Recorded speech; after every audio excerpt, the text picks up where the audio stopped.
Yeah. Well, no. Dutch wants me here because I'm not doing vocal. It's the guitar mic he wants me on. Oh, then I'll go over You there. Go over there. Yeah. Maybe the bass will be picked up by that thing. No. That's, the bass is mine. And the vocal. Yeah, it'd be better over there. Yes, Yeah. But I want to Chad. be far away from the Chad, mic. get over there. If I'm close, I'll be loud. Yeah, I think it needs to be a little bit more in It's the hot in mixture. here. Do they have air conditioning? It's on, I think. Okay. We're gonna put Chad over here so he can sing. We're gonna put Chad over on this side, I think. okay. Yeah. And then we'll switch so he can get the microphone to sing. Oh, you don't have enough lamp there? No, I don't. Check have much. one. Switch over. One over. Because we can slide yours Hang over. on. Go ahead and play something. Which one, me? Slide over a little bit this way. Because we can slide your microphone like this. What am I on though? Just check me out. And then we can go like this. If you Am I need okay? a friend, Nice. And then I'll put that other don't chair look over to a stranger. there. Or if you want to put the chair You know over the red one. I'll be around. Switch over one second. I'll always be there. What key is that? Hey, times if I shout, not what's intended. These words just come out with no grudge to bear. Everybody has to be quiet for a minute. Do you want me to mute it? 3 minutes?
This is chaoticradio.com.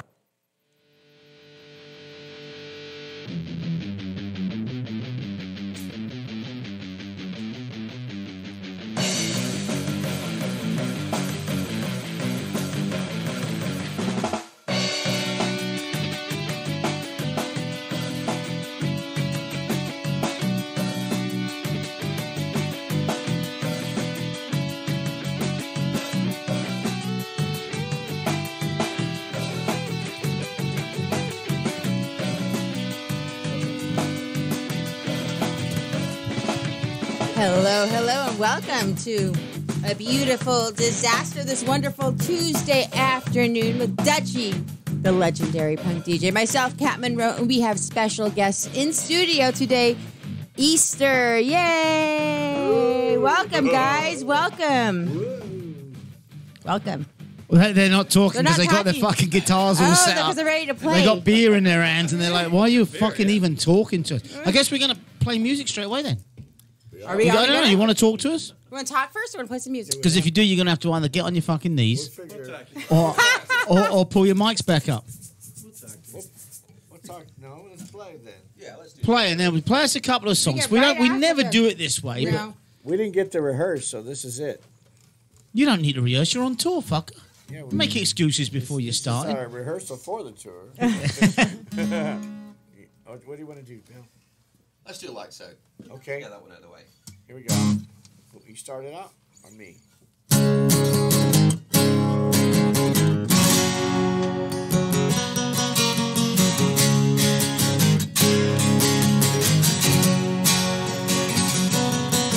Hey!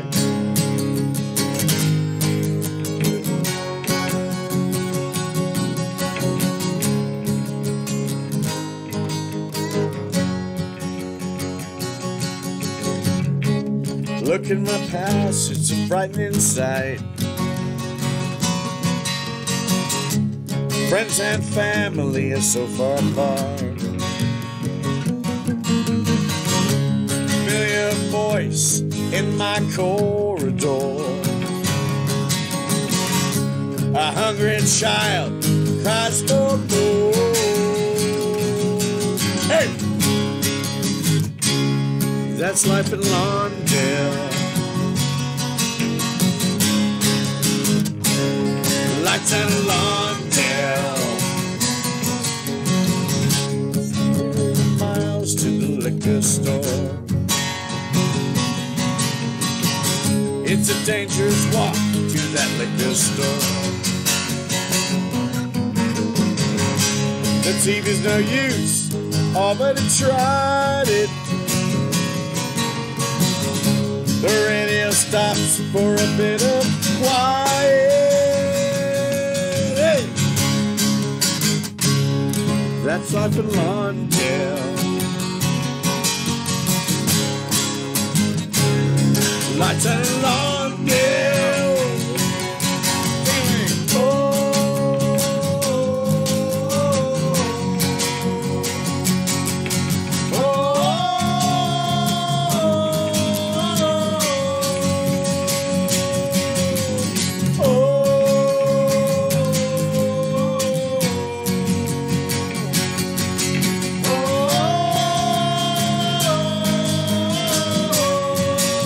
Let's go.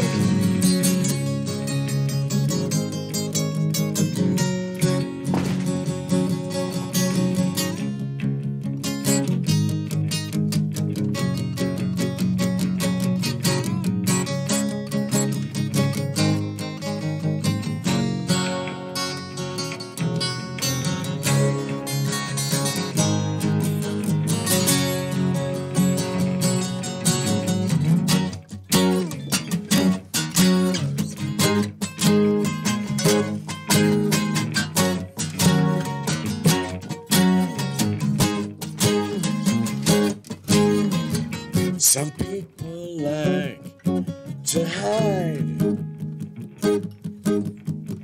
Some people try to lie. There's people out there gonna make a mark. We gotta show them that we're smart. Hey!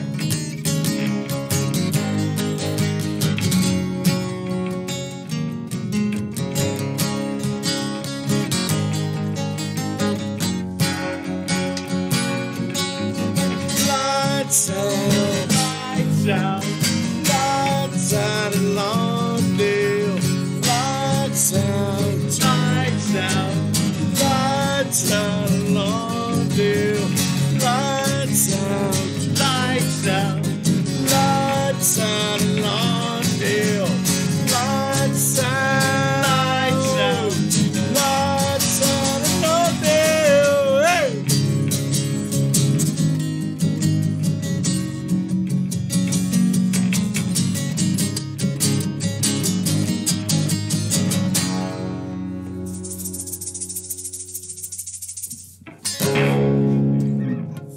Woohoo! That was rad.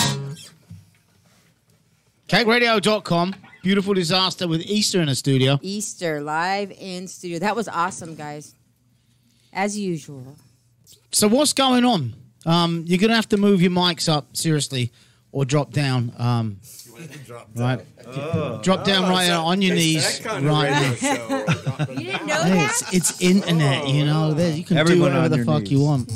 Up and down, he I'll help you says. guys. All right, everyone on your knees. There's that. Thank you. There you go. That'll work. Bill, we gotta get you up. Yeah, these guys, Easter, we had them on last year. I think it was probably about the same time. And you guys just started your tour, correct? Yes, we're about a third of the way through the tour. Yeah. Yeah. We're about 5 days in. So the first show, was that the show that I saw you guys? No, that wasn't the first. Yeah, that was it. That was the first Yeah. show? Yeah, that was the first show. Yeah, Dutchie, I was lucky. I got to see a little private performance with them in Manhattan Beach. Yeah, I saw that. It was Yeah. awesome. Friday night. Yes. Mm-hmm. How did that go? Oh, it went great. It was a lot of fun. Mm-hmm. They sounded great. How many people were down there for it? Probably about 60, 70 people. Beautiful. Where at? Yeah, it's about the size of this. They were all a little bigger than outside this running room. away. It was a small, intimate show, a private party we were doing for a friend, and it was nice. We played acoustically amplified. It was different Yeah. than what we're It used sounded to. good, though. Kind of like this, so it kind of prepared us to do this. So you did rehearse then? You're bullshitting me. That was our the gig rehearsal. was the rehearsal. Except you had Corky on the drum. Yes. And Corky's not here today. No, he's, Yeah, he's busy painting my house. Oh, okay. So you're doing a little tour. Yes. Where you going? Where you from to start with? Where you touring from? Where's home? Well, I flew out from Kentucky, Lexington, Kentucky. And Corky came out from Utah. And Bill here flew all the way from Manchester, England. And he actually flew the plane because he's a pilot. He That's flies right. jumbo jets. And did you, right. for the show, you So- landed, did you drop into Ontario I- just for today's show? Yeah, I got into LA and then changed my uniform and I was at rehearsals in half an hour. Yeah, we had one And rehearsal. then straight up to the show. Really? Yeah. Okay, And now. he, Yeah, and and he, I haven't slept since. and he was alert. And it was nothing to him. He just came in. And he Because he's was, a pilot. He knows what he's doing. Well, the thing is, we don't rehearse. So we're all from different states or different countries. So we basically do a 2-hour rehearsal every 12 months, and then we hit the do a stage. little- Yeah, that's about it. yeah, we're going to try to get a fifth member that lives further, like in Russia or something, to make it harder. And then I'm going to move to Spain or Italy or something. I thought you were fucking around when you said that about him coming in from England. No. Oh, that's true. Yeah. Get up on that mic for me. And as Get soon even as- closer. Speak Closer. to the microphone. You see a little yellow arrow on there that says. Can't be afraid of the That says microphone. put your nose on that. Pretty much, yeah. I'm not saying Just anything don't dirty lick it. today. Don't lick it. That's just. Oh, yeah, fuck no no. lips. Just the, Not some of the people that have been all over that fucking. Oh, yeah. Oh, God. Yeah, we don't want to go there. And Nope. where it went. Oh, God. Ah, I'm taking Danny. mine off right now. And mine's a big red one. Ooh. I'm not saying nothing. I'm sorry. You're listening to CaoticRadio.com. Beautiful disaster. We have Easter live in studio. Is it difficult? It must be difficult being from all over the world or from different places. But there again, you play the same, you play it, you know it yourself. So getting back together, it's 5 minutes of rehearsal and boom, you're good again. It's just a few beers. It's like a party. It's great. You It's see each muscle other. memory. and sometimes quite a few beers. Muscle memory. It all works you know? itself out. Muscle memory. I'm not fucking going there, man. That's just plain wrong. So Easter's been around like 30 years? I started a group in 1984 after I graduated. And what high group was school. that? What's that? This is the Easter you started. Yeah. 1984. 84, I graduated in 83, and Anti dissolved in February. So was Anti when you were in high school still? Yeah. I didn't realize that. 79 to 84, February. And we broke up in San Francisco. You were touring when you were that age. Did you say yeah. you broke up in San Francisco? Yeah, the two of the members got in a fight on stage, and so the set ended. That's what I like. It's awesome. That she likes the drama. Yeah. No, I actually play a few of the Anti songs on my Thursday show. Do you? Yep. Parents of Punks and Yeah, those Poser, guitar players there's a aren't couple of playing ones with I us play, anymore. Poser and Parents and Punks. Punks. There's a couple other ones I play too. Baby Seal, Club Me Yeah, Like a Baby I play that one all the time. S&M Club Me Like a song. Baby Seal. Yeah, I like that one. So 1984, fucking hell, that's a long fucking time ago. We saw a picture of you the other day. Me and Brenda was looking at a picture, and she goes, "Is that them now?" And I go, "I don't think so." Say, yeah, come Right. So see I it. looked at it and I go, "Nah, it must have been a few years ago." And we were looking at today. 30-something years She ago. went, "Nah, that wasn't fucking them. Nah, not today. I saw a real picture of them today. They look a bit different, and don't we all?" So I have Yes. a question that's actually been bugging me. It's back when you when Auntie when you first started Easter was big. How has the scene changed? Because you grew up in Hawthorne, South Bay. Hawthorne, South Bay. I went to Hawthorne High, and there was a lot of bands that came out of there. You know, Wasted Youth, Circle Jerks, Black Flag members, Overkill, just on and on. The Beach Boys, and That's Dutchie's Mood of favorite. Defiance, Anti, and a lot of bands came out of Hawthorne High. I'm surprised they never did a documentary on that. I think even Betty Page taught classes there. And Marilyn Monroe went to school there, Really? supposedly. Yeah. Did any of the Beach Boys go there? Yes, That's what you were three saying. of the Beach Boys went Three to of them. my school. And they lived around the block from where I lived. They got a monument there, but they were so stupid. They built this statue there, and it's a ghetto now. So the kids vandalized the Beach Boys statue. They should have built it at the school so people could appreciate should have it. done. Yeah. And anyways, a lot of music came out of Hawthorne High for some reason. I don't know what it is. And where were we in this question? How the scene's different now than it was then. When we, like it was from you when you were in the scene when you were younger, and I think it was 79 when I got into it. It was like a camaraderie, like a club. And when you saw someone on the street that kind of looked different and had a pin on their shirt or a homemade punk shirt, you ran to them and you guys got along and you were brothers, Yeah. And around 1983, 84, it changed. It became gangs. It got bigger and people were segregating. Like in the early scene, there was like gothic people and punks and rockabilly and mods. They would all hang together because they were different from the norm, and they hung together. It was different where I came from. No, none of them hung together. Yeah, we ever. hung together, and then when it got bigger, we segregated. It was ridiculous. There was punksters going, well, I'm a peace punk. I don't hang out with those punks. Well, I'm a skate punk. I don't hang out with those punks, I was like that. I was a rich punk. You were a snot. I was because No, it was people didn't like the fact that my old man drove around in a brand new Jag and dropped me off at fucking shows. But in it. that's You not know, what's punk that rock. got- That's brat rock. Exactly. You should have said, I'm It's- brat rock. no, it couldn't be more. It couldn't be more punk than that, could it? Yes, that is. No, punk. you Everyone's were getting there doing on a your own train, thing, and I'm right? getting out of an XJ6. Come on. Well, you're doing your own thing. As long as you're doing that, not conforming, you're all right. But What is conforming though?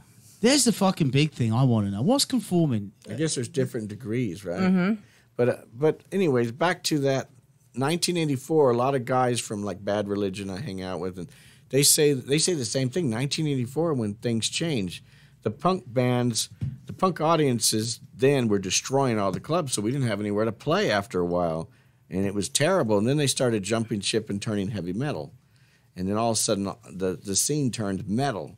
And it was a huge scene. I never thought it would die out because the Sunset Strip was happening. There was Hessians everywhere. It was a happening scene. I call them Hessians. And it was... I was We just used going to call them back in the day, Hessians. The yeah. long it hairs. was Yeah. long Hessians, hairs. yeah. And they were cool. And it was a wonderful scene. It was powerful. Were you part of it? Did you No. get into it? No, we Well, all we had... played some of the clubs with. We, yeah, pl- we played with on Guns some of the and- shows. We yeah. played with Guns N' Roses a bunch of times. yeah. Faster Pussycat were fantastic. We played a lot of shows with them. The Sunset Strip area? Yes. Yeah. And we thought that those heavy metal guys would kill us. We came out on stage with short hair and kind of a rockabilly. They said I was just going to say, did you have the big quiffs and yeah, the rockabilly leather. and We're all You leather. haven't seen the pictures? I And then- love. No, I've seen them I all, love but their I old just- pictures. I just love wondered it. if that's the way you were going on stage. We went with on- those Makes me bands. drool. We Yeah, went they- on stage, yeah. and And they I loved was it, I was thinking they're going to kill us. We went out there and they loved loved us and it, yeah. cheered and supported us. And I love the metalers because they love rock and roll. They're just like punks, and it was different. I could see why the punks probably jumped ship and went to metal because it's more positive and more. I energy. did the same, and the And- Yeah, I reason did the I same. did it is because punk music wasn't there anymore. There wasn't. They anything, didn't yeah. care about the music anymore. They only cared about fighting and acting But there like was idiots. there was nothing new. I mean, It's in recycled. 83, 84, once you got past 84, I don't even know what punk bands I could say I would listen to. I didn't like GBH and Exploited at that time because to me they were second generation bands and punk had already died. And then metal came along. Yeah. And I'm like, fuck the punks. I saw GBH in those bands, but I thought they were reflecting on our hardcore. It was their turn to do hardcore. Right. And I liked GBH a lot. I thought they were wonderful. I'm going to say something, but I don't want to. I hope Exploited doesn't get mad at me. But I went to an Exploited show, and I they're got going to get really mad at me. I got there late. Well, I'm going to be working out, so I'm not worried. but I went to the show, and I got there late, and I sat down, and I'm watching a band. I'm thinking it's the opening band, and I'm going, God, this band is terrible. I can't wait to see, Exploited. I'm waiting to hear them. And then the band went off, and they cheered, and the lights came on, and everybody started leaving. I go, wait a minute, I want to see Exploited. That was Exploited? I thought that was the opening act. Oh, man. Maybe it was a bad night for them because I have a lot of those nights. That is a bad one right there. And I went to the office and said, can I get my money back? Really? Yeah, and they wouldn't Oh, give it to me. man. But I saw GBH back then too, and I go, man, this wonderful band. Because they had that energy and the singer was cool looking. Yeah. And they still have that. Oh, yeah. We've had Ross in here from GBH. Yeah, We're going to be interviewing GBH in a few weeks. Really? Yeah, on the... Tell them And Angelic I Upstarts. love yeah. them. I Yep. will. Yeah, Ross is a good friend I used of to ours. have the GBH sticker on my engineer boot for years. I fucking love GBH. I had it on my boot at high school. I wore my boots every day, GBH on that boot Yeah. for years. So, yeah, Punk Rock Bowling's coming up. Do you guys ever play that? Or do you ever know- do that? Do you ever... Last year we What? did. You did? No, we didn't. No, that was a big mess. Well, I've been trying to get a hold of the Stern brothers, and nobody's helped me to get on it. And I also wanted to get the new Anti on there, and nobody wants to help me. So if anybody knows how to get on a show, let me know. We might have to have a Yeah, word well, with yeah. a few I'll see people. what we can do. So the new Anti is getting back together? Is that what I heard? Eventually, Are you making we have three. We're re-releasing the first three records from the early '80s on Radiation Records in Italy, in Europe, and then they're going to bleed into the U.S. And they're vinyl records. They just took the old vinyls and made them again. I just repressed them with the new quality. Yeah, and then we might go over there. I'm going to put together a lineup and go over there and play Europe to support it and promote it. See, I don't want to say I'm no expert on this, but looking at the lineups over the last few years for Rebellion in Blackpool, They could easily they're do Rebellion, loving the old bands get back together and who are re-releasing their original yeah. stuff You could easily do Rebellion with Anti, yeah. Well, and playing the big festivals. my phone ain't ringing and I ain't got no emails back. Where's your manager? I'll message some Well, I was people. hoping you would be. I but- was there. I was the That's manager. why I was asking where he was. Cat, it's me and you. It's Cat Productions. Okay. But I don't really have a lineup set yet for Anti, but I've had a lot of Do good you need a bass player? maybe. But I was going to get Chad and Bill. But I've had Roddy Radiation offer to play guitar Oh, for cool. Anti. And the bass player for the Polecats and Morrissey, he was interested in playing bass. And Jim, the original drummer from Stiff Little Fingers, wanted to play. He would fly out from Ireland. Okay, I'm trying to remember his name now. Jim Jim Riley. Jim Riley. He's a really cool guy. He's been sending me messages every once in a while. He's a big fan of my rockabilly music. Yeah. But it's like, we're not doing rockabilly. We're going to do punk. Ah, okay. Whatever you want. to do rockabilly. He wants to do rockabilly. But I'm honored that these people want to play with me because they were the ones that influenced me. You know? Isn't that weird how that works? Yeah, it's an honor. Yeah. That's the biggest thing about doing this show is next month Mency from the Upstarts is going to be sitting there with GBH and the Upstarts are doing the same show. Wow. It's gonna be That is awesome. phenomenal. It's gonna Yeah, be really I saw good, the yeah. Upstarts in, I think, 81, and they were just incredible, or 82. That's one of my favorite stories. I ended up on the stage singing with the Upstarts. No. Yeah, sang That's Teenage Warning. Just my buddies. When was threw me this? Oh, in England. I can tell you the exact year because I had a moped. I was 1979. A moped. Yeah. Little 50cc motorcycle. I had a little Vespa when I was in high school. Did you? Yeah. Oh, you would have been my fucking absolute fucking enemy then. Why it was opposite? Because it's mods against punks and mods against rockers, you know? Well, I wanted a motorcycle, but I didn't want to throw my money away. I wanted to figure out what Brando rode and what other people rode. So I just, I'll get a Vespa for now. And then it was fun. It was fun. Oh, fuck yeah. Fun little hair dryer. Exactly. That's what we used to call them, yeah. It was fast. Very fast. Oh, our little 50cc's. You remember them back in the day? The fizzer? Yeah, the fizzy, fizzer. the Yamaha FS1E. There you go, yeah. Now, I Great didn't bike. have one of those. I had a Gilera, right? Because my dad Gilera? it was an Italian one. My old man. Oh, it was fancy. Yeah, but the thing is, it was a hand-me-down from my older brothers. By the time I got it, it only went 35, and all the FS1Es went 40. Oh, yeah. So they're all going down the street, and I'm behind them going, and they wouldn't wait for me. They'd fucking just laugh at me, giving me the finger as we went down the road. And then that was different, being a punk when you got a motorcycle and showing up that way. Well, I've got the bikes because I got tired of giving people rides. Everybody doesn't have cars. They want to ride with you to the And they gig. can't fit on the I said, bike. I'm taking my bike. See you there. That's a good way. Just room for a girl on the back, right? That's right. You There meet one we at go. the show. So no, that's interesting that the Anti's getting back together again. Yeah, if people are interested. If not, then Fuck think if it'd be a people good are thing. I interested. think If it'd be a you're really good interested, here's the thing: if I you're am. interested I and am. it gets done, people then become interested. Don't let them be interested first. Don't let that stop you. If they're not, If you build it, they will come. exactly. Right? okay. Yeah, do it. Thank you. You're welcome. Oh, I think I'm going to give him a hug in a minute. You're listening to A Beautiful Disaster on ChaoticRadio.com. Give us a call, 909-360-8330. Dutchie, the legendary punk DJ, myself, Cat Monroe, and Easter. You got Kaotic shows Studio. coming up this week. Yeah. Where? Will we have it soon? Yeah, Thursday night at the New Wave Club in Bellflower. Yeah. And That then- should be good. Yeah. Yeah, and then Saturday we're at McKee's. I'm sorry, Friday we're at McKee's. Where's out that? in Lake Havasu. Arizona. Desert. Yep, Arizona, and then on Saturday we are in Bullhead City. Arizona. We're playing at Dirty Jackson's or something. Where have you Dirty already played on Johnson's. this? Where have you already played on this? Dirty Dirty Johnson. Dirty Johnson. Where have you already played on this tour?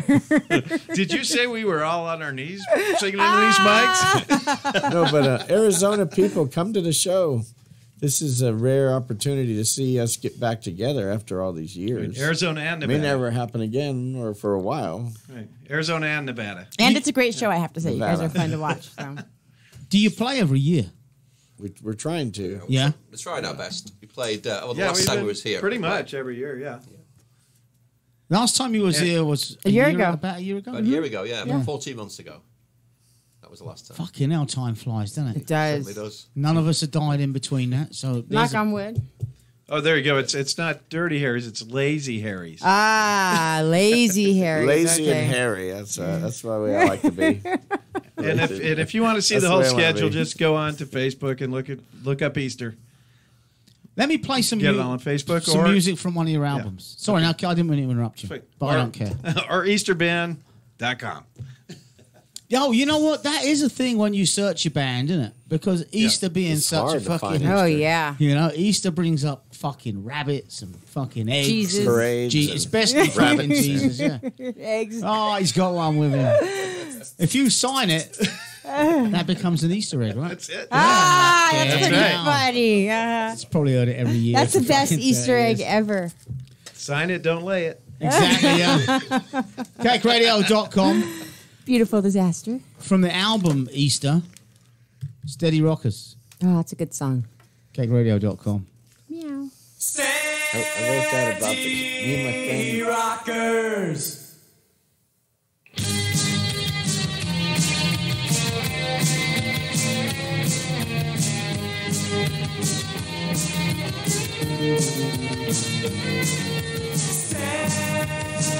Steady rockers. Steady rockers. Let me tell you about the boys and girls in their leather coats.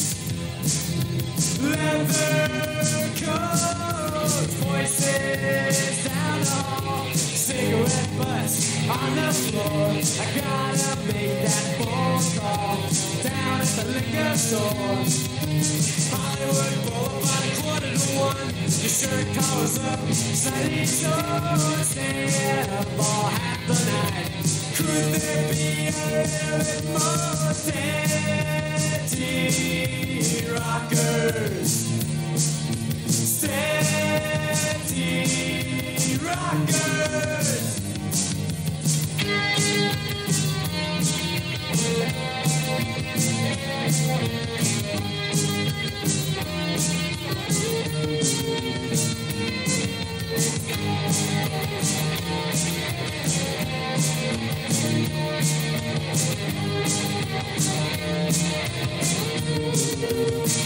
Let me show you a way of life that nobody knows.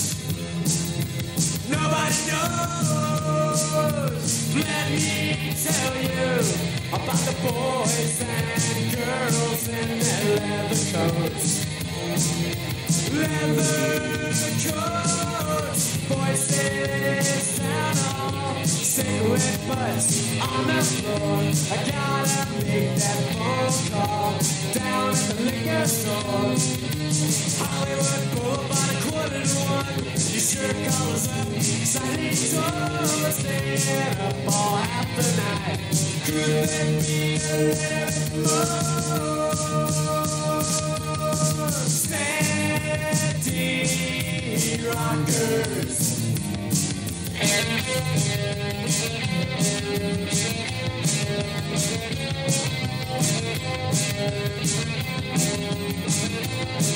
You gotta win now, you gotta beat them now, you gotta show them that you know. You gotta win now, you gotta beat them now, you gotta show them that you know. I'm gonna win now, I'm gonna show them now, I'm gonna show them that I know. You gotta win now, you gotta beat them now, you gotta show them that you know.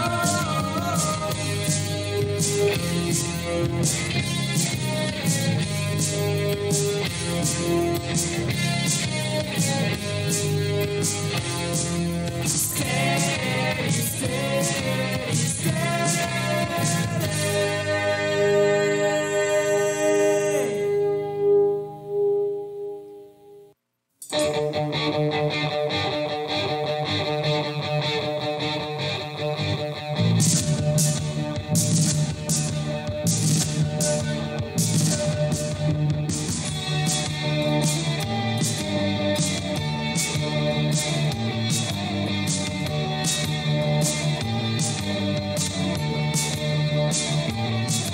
Sidewalk girl, you're looking older day by day. Left home at 17, she had to break away. Blue jeans and leather, too young and hard to cry. I hope you find what you're looking for, sidewalk girl.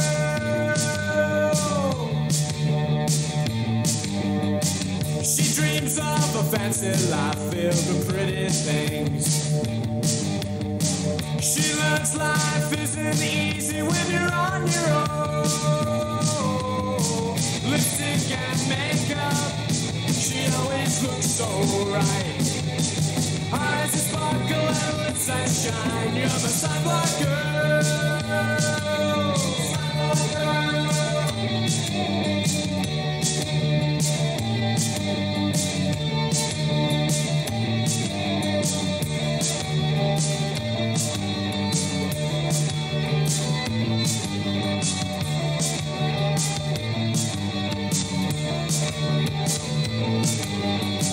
Blue jeans and leather, she always wears so tight. The kind of girl who could break a man. I gave her all I had. I gave her all I could. She threw it all away. She left me feeling low. The sadness really shows. She stole my heart away.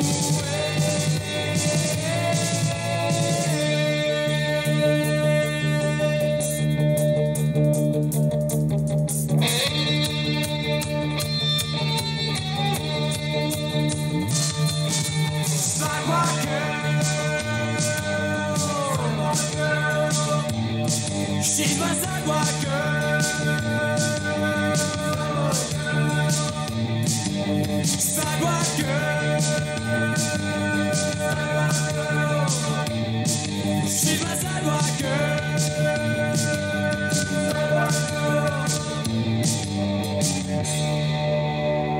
Jet. And that was Sidewalk Girl by Easter. And I actually heard the story about that song on Friday when I was watching you guys in Manhattan Beach. Danny, you told the story about Sidewalk Girl? Oh, when I was in high school, this one punk girl, poor thing, she had her hair up, I remember, sticking up in the air, spiked. And the lowrider girls beat her up because they didn't like that. And she just was shooken up about it. A year later, all the lowrider girls had their hair and their makeup like hers.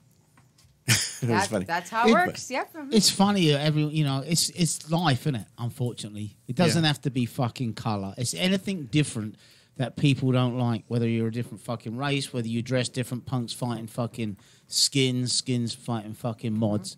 But I remember, when that happened, when that stuff happened back in the day. I mean, they would just want to pick a fight with you just because you was a fucking punk and you was the first ones, you know. Yeah. And they had never seen that before. They'd never seen a fucking punk before. Yeah, it kind of scared them. Yeah, change is kind of scary for certain people. But she had a horrible family life. Her mother was a tyrant or something, and she ran away to Hollywood. A lot of punks would run away to Hollywood, and they would squat in this old hotel. I think it was a Roosevelt Hotel. Roosevelt, yeah. And a lot of people from all over the country would squat there. It was like a trendy thing. And she went and squatted there, and then she would just be on the sidewalks walking around with nothing to do. And she asked me, can you go to my mom and get my clothes and some of my stuff? And I went and got a duffel bag and filled it up and brought it to her. I go, you know, this is going to be stolen in a day. And it was. She had her jewelry and all her clothes was stolen in a day and had nothing. I lent her some money, and I said, you should just go home and work it out with your mom or get a job. Did the lyrics reflect what the story you just told? Yes, in Sidewalk Girl. Well, I'll have to listen to it in more detail, you know, because we were just grabbing beers and ciders. And you had a story about the other one too, about what song did you play? Steady Rockers. Steady Rockers, yes. People like that song? Yes, you had a story. You were saying about the Cathay de Grand. Oh, me and Jeff Dimmick, he was the guitarist for Overkill, the original Overkill that was on SST Records. Me and him were in different bands in high school. I was an anti, but we liked this. We listened to the same records, so we bonded. We'd write songs all the time, and then when we graduated, we hung out at clubs and started Easter. He was the original guitar player. We used to go to the Cathay de Grand. They had a rockabilly night, a mod night, a punk night. It was only like $1 to get in or $5. That was a popular place back then. It was great, and we went there. I don't know if it was rockabilly night or punk night, but we would get the bus, take the bus for an hour or two to get there, and then we would sneak in because you had to be a certain age to get in. We would get in there somehow. We just have this great night, and he came up with the ideas for writing Steady Rockers. And we got back to his house. We hitched a ride all the way back to the South Bay, and we went into his house. His father did not want him to play music. Not at all. And it was late in the night. We'd have to like work on songs real quiet when we were getting home from the clubs, real quiet in his bedroom. And we hammered together that song "Steady Rockers," and he didn't think it was that good. And I liked it, and I released it, and a lot of people liked it for some reason. I'm happy. It's a good song. You know, we kind of just hatch these songs. We don't know if they're good or not. We did our best. And yeah, but you must have. I mean, when you sit and record a song, you come up with a song, and then you listen to it when it's 100% fully done. You get a vibe and a feeling of, no, this is fucking good. This is better than the last one. You got an album of 12, 14 tracks, and you go, those 3 are okay. Those 2 are good. These 2 are very good. This one's fucking great. you would think You so, know? but No? I think I think some are that way, and some you have no idea, and then a bunch of people come forward and go, Sometimes it's I the love opposite. that song. But I think it's because Really? different songs connect with different people. Yeah, Isn't, very isn't much it so. sometimes that the Right? song that everybody says they like is the one you like the least? sometimes, yeah. That's what I've heard. Well, with a lot sometimes, but sometimes that you understand because the lyrics hit that person, connect and to they're them. just like, oh, total connection. Normally, that song, the one you're talking about, Kat, I think, is when some band does a stupid song for the fun side of it, and it becomes fucking stupidly catchy, right? And then they didn't really do it for that. They did it because it was fucking just fun in the Fun, studio, yeah. Yep. like the Dickies and Banana Splits. Yep. You I know, love that, yeah. I love the banana splits. exactly. That's why we all fucking ran out and got the song. A punk version of the Banana Splits? Are you fucking kidding me? That's great. Yeah. That was my favorite show. And still one of the fucking best bands today to go and Yes. fucking see. Oh, yeah. Oh, yeah. I don't think they fucking changed. I mean, they still come out with the same fucking puppets and the same fucking blow up cocks. It never, penis it never puppet, gets penis old. puppet. It never gets Exactly. old. Yeah, it never gets. That's right. It's a penis puppet. is. What's Yes, his it is. name? I forgot. Leonard. No, the puppet, the penis. Oh, I don't know. But it's got a name, and I you know it has and a you name. fucking know that. He had too much free time. He was going into the toy. It, you know? He was going in the toy Yeah, stores trying to find one. Do you have that penis puppet? He's called so and so. I want to put one of those in my bedroom. Oh, good Lord. Keep it in your room, people. Keep it in your room. Right, Kat? Yes. Yeah. You want to play another song? Yeah. Sure. Why not? Okay. Oh, you ain't got your guitar, have you? Can I, Bob, can you? Listen to chaoticradio.com, A Beautiful Disaster, and with Dutchie the Punk DJ, myself, can't remember. Easter Live, and you're shaking the Easter egg. Yeah, it's the first one I've ever shaken. You want to feel it? Do I want to feel the Easter egg? The Easter eggs. Whoa. You might want to keep it off of that. It's pointing at you. Oh, Is that good on the air? Lord. Are you going to play the egg? If you need me to, yeah. I'm Yes, not you good can play with. the I'm egg. not good with rhythm. We'll see how I fit in. All right. We need your rhythm. You were great last time. That's what they all say. Oh, yeah. Okay. You ready? Wait. 1, 2, 3, 4.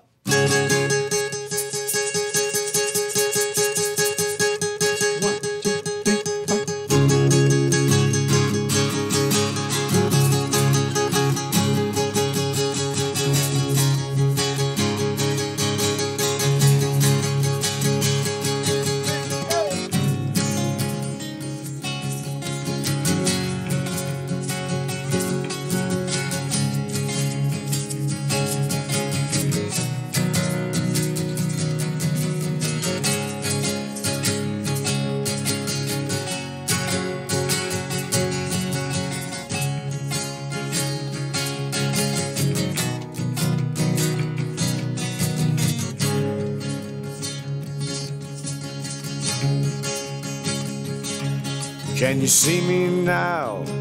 Can you see the time? Your picture of focus now for a while. Now you seem blinded, you're undecided. You're a part of the crowd, you're a part of the crowd. See how I've lost my way back to you. See how I've lost my way back to you again and again.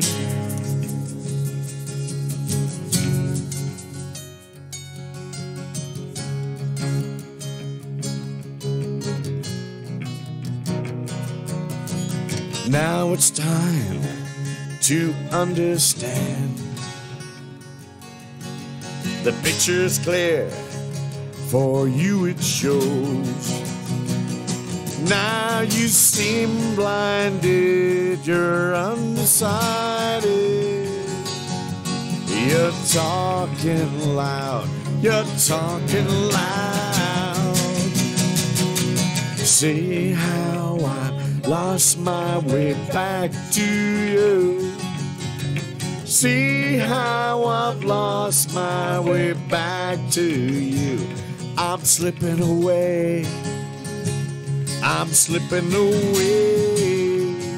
I'm slipping away. I'm slipping away.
Wait a minute, I've lost the time. Standing here so happily in line. You've lost yourself, you've lost control. You're talking loud, you're talking loud.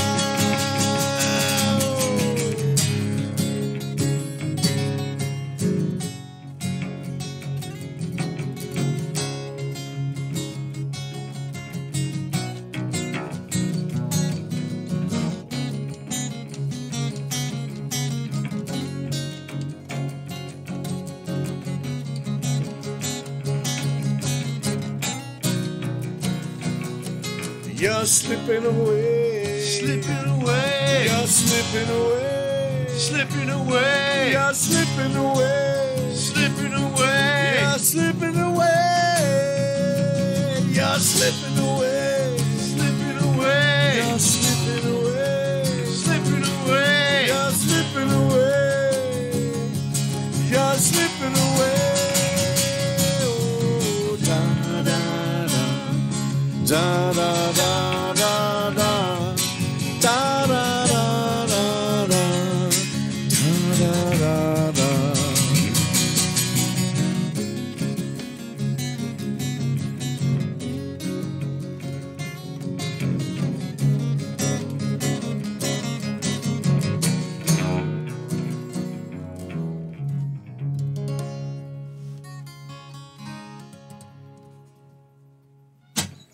And that was Easter live at chaoticradio.com on a beautiful disaster. I like that.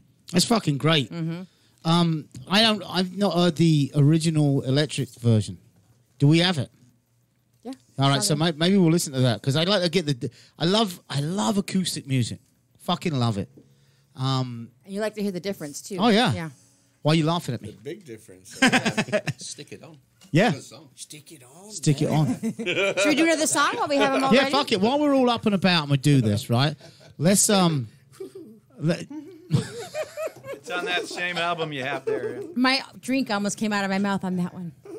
It sounds like the Pillsbury Doughboy. That's why. Yeah, no, don't put it down. Don't put We're it gonna do down. another one. So We're gonna keep you're all going. set, and you sound fucking You're not great. done- Yes, it you're sounds not done awesome. working. Don't Nope. take the tools off. So yeah, play another one. I see him thinking. I see his eyes moving. He's Ready? like, what the fuck are we gonna play? We're not ready for this. We need to have him louder. Who's he? Bill. Bill Livesley from Manchester, England. All right, here we go. You He's the ready? lead man. What do we do?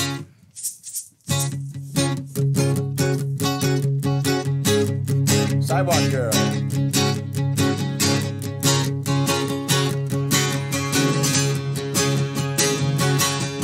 Go.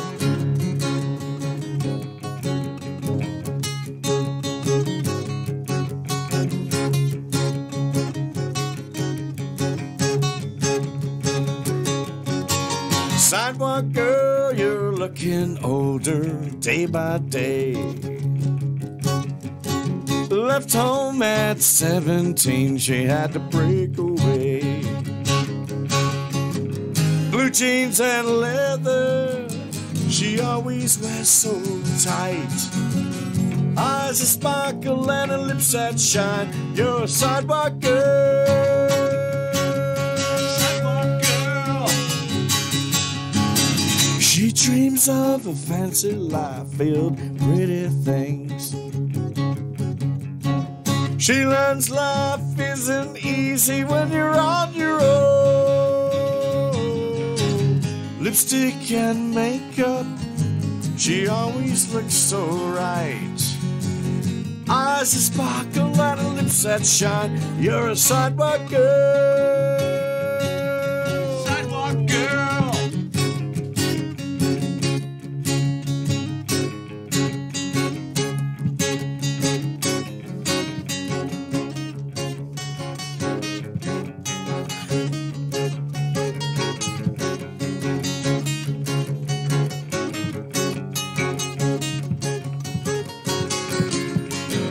Blue jeans and leather, she always wears so tight. Kind of girl who can break a man.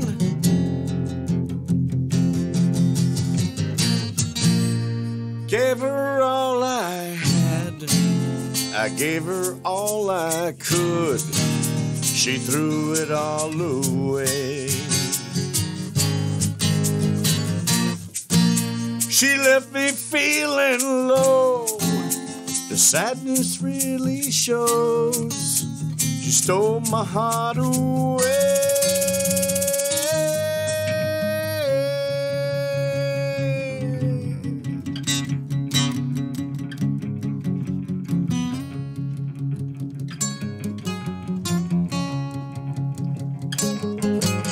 Sidewalk girl. Sidewalk girl. She's a sidewalk girl. Sidewalk girl. Sidewalk girl. Sidewalk girl. She's a sidewalk girl. Sidewalk girl.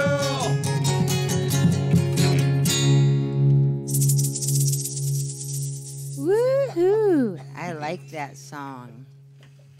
Good stuff, guys. That's a treat. It is a fucking treat. It is. It's a treat. How do you like playing it acoustically? No. Are you serious? I think he's fucking serious as Yeah, well. he is serious. Why? Too boring. You know, this is helping me start to like it, actually. Don't fucking I like blame that me. guitar. Don't be blaming us for this shit. It's your fault. That's because I'm getting old and soft and fucking like, oh, That's I right. fucking like everything now. I'll lend you my Neil Diamond record. No, fuck Hey, that I shit. used to like Neil Diamond. I used to like. I Neil love Diamond. Neil Oh, Diamond. yeah, me too. Next tour, Unplugged. I thought I was the only one. No, That Neil was a Diamond and secret. Elvis. That's what It was I a like. yeah. secret for years. Allegedly, I like Neil Diamond. Allegedly. Allegedly, I like him. Oh, okay. Are there any Allegedly, bands that you would never used to admit that you liked, but you've already always loved? I don't know, Chad. What would be one of yours? Why are you going for Chad? Why won't you fucking bust out one He of has to yours think. first? I have to think. Because Well, I there's don't- one that What is it, I Chad? never What was is it? embarrassed. I always loved it, and I still love it. Devo. Tom Jones. Oh, who doesn't like Tom Jones? Come on. That's my pick. I would not be ashamed of that. No. He's great. Well, He I got still a gets story. women's underwear thrown at him. I'll probably get beat up for this, but I get beat up all the time. One time, the guitarist for the Cadillac Tramps, he saw me at a coffee shop, and he says, "What do you think of our band?" I said, "You guys are really good. Your recordings sound good. You're starting to get successful. Well, what do you think of the music, the band?" I said, I told him the truth, and I think he respected me for that. I said, "I don't really like it. I don't like blues and punk and funk mixed together. That combination just doesn't work for me." And I said, "My opinion doesn't matter. I'm the last person you should ask." And I was honored he would ask me, but he goes, "What do you listen to?" I said, "I listen to Neil Diamond and Tom Jones and the Echo and the Bunnymen right now." And he goes, "What?" In diversity of music, though, what gets you where you are? Because I can't imagine just liking one or two genres of music. I was when you start a band and you're trying to, use the influences. You might only listen to a certain amount of bands, But later on, you want to experiment and you listen to a wider range. You start listening to everything. Did you have parents that used to love music? My mother was one of those people that never. She would be on to what was new all the time. Yeah. She didn't understand why you would want to listen to the 60s records when it's the 70s. That's cool as fuck. She was always trendy. My mother would come to me and says, "You ever heard of a band called Bauhaus?" What? Wow, She really? goes, She fucking knew it before you did. No, I knew before it, but I was. Which is the fact that your mom knew it, yeah. Yeah. She would come to me, "You ever heard of Bauhaus?" "Oh, yeah, I know the guitar player." And she's like, Just drop that she goes, name "They're in there, really Mama." good. And the guy wears really tight pants. That helps. That does help. My mother. I'm just saying. My mother used to. My mother said she used to date Sam the Sham. Really? Yeah, Wow. and she hung out with Cher and Tina Turner, and she tried to start an all-girl band back in the '60s, but it just didn't work out. The girls would never want to practice, and they were always chasing guys, so they never were serious enough. So she gave it up. But I guess maybe I was the one to keep it going. The idea of playing music. Did you? Interesting. Mhm. Well, I mean, my mom was a huge influence on the music that I grew up listening to because she was a fucking big music fan and she didn't stop. Oh. Is there a because I know fucking mine. Is there an album that you just can't? You know every single fucking word to and you'd never have listened to it. And I said the thing because your mum fucking played it over and over. Fucking Carpenter's greatest what's fucking strange? hits. What's Fleetwood strange Mac. is The Doors. Yeah, mine was my mum's was the fucking Carpenter's greatest hits. It's like fuck that shit down. Uh-oh. Yeah. You drive from England to Spain and you have to listen. You've only got a fucking cassette player that plays. Wow, fuck that shit.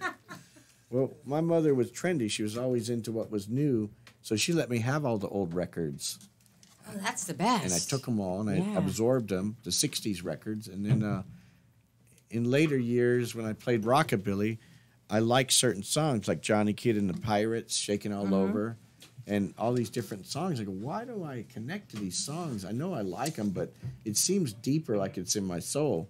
When she passed away, I found some singles of hers that she used to play, and those singles were in there. It was a bunch of the covers that I Oh, did that's why, years later. It stuck in the back of your mind, these songs, and you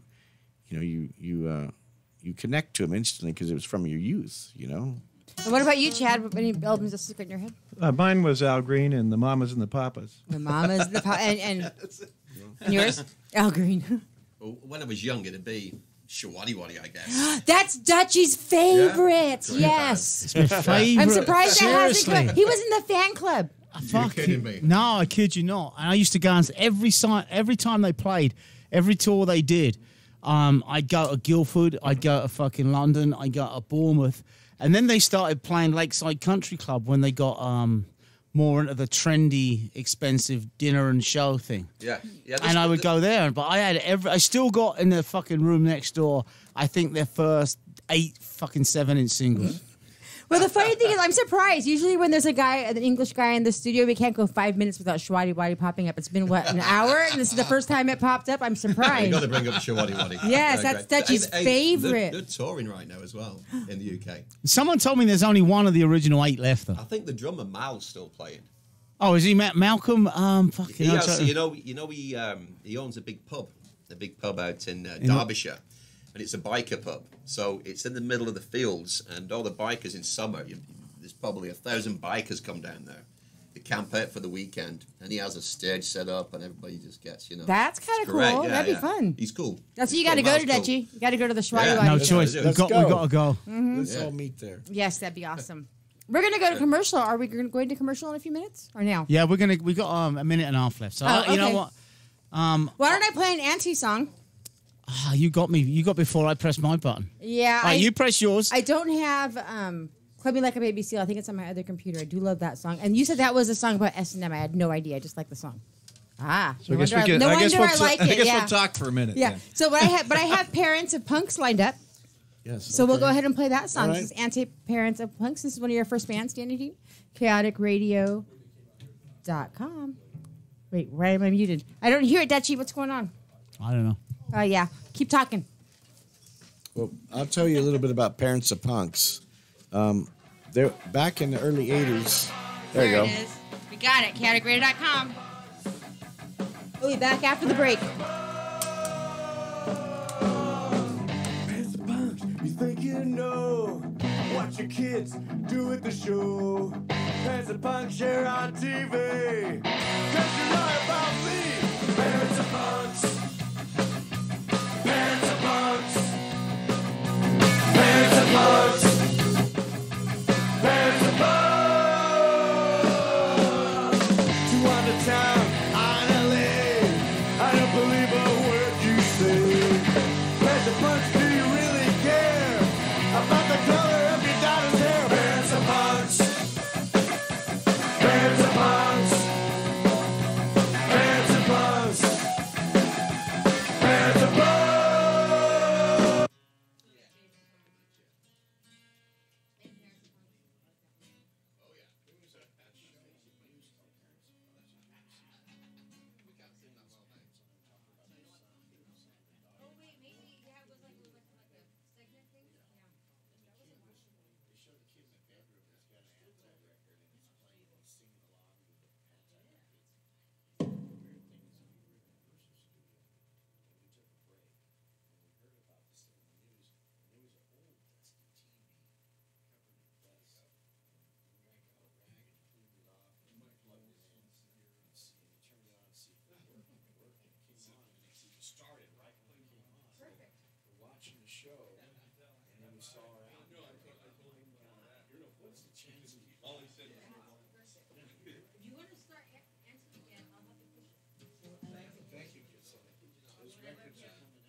I think I'm going to come over next year. Kat, would you pass me my cider? I'll get you what he was here, Kat. I'm surprised that you I just said I think I got their albums and I pulled all fucking like the first time out. Bowles wants to hear No Virus. Mike? Mike Bowles. Tell him we have a couple acoustic songs, and that's not one of them. Oh, okay. We can play it though on the computer. Yeah, we have it. All right. Yeah, we have it. All right. I can try to play it.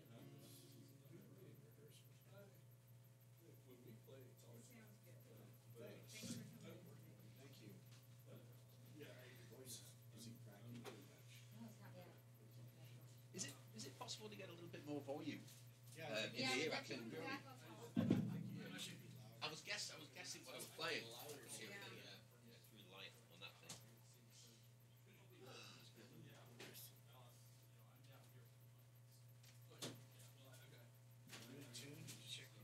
Yeah, it's in. You have no show tomorrow night?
Cat, can you mute the mics if they're not muted? Can you mute the mics if they're not muted?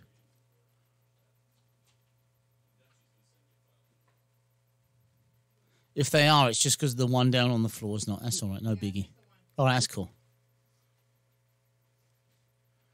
We've got 45 seconds. I'll come back in with the song.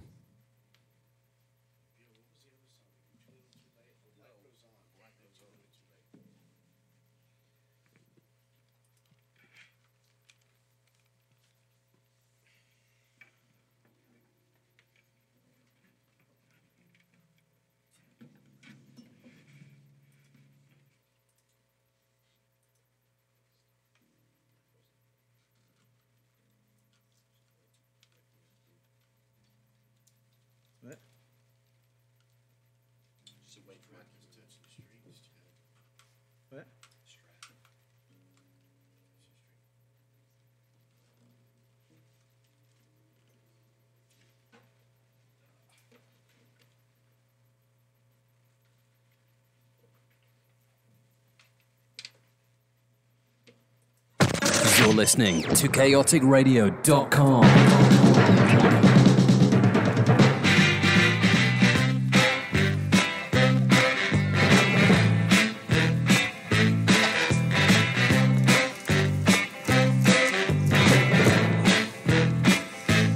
Welcome back to a beautiful disaster on chaoticradio.com. Dutchy, the legendary punk DJ, myself, Cat Monroe, Easter live in studio, and of course, Dutchy had to play Schwaddy Waddy. How could you not? You know. Exactly. You know what? After doing this show with you for how long I've done Dutchy, I like Schwaddy Waddy.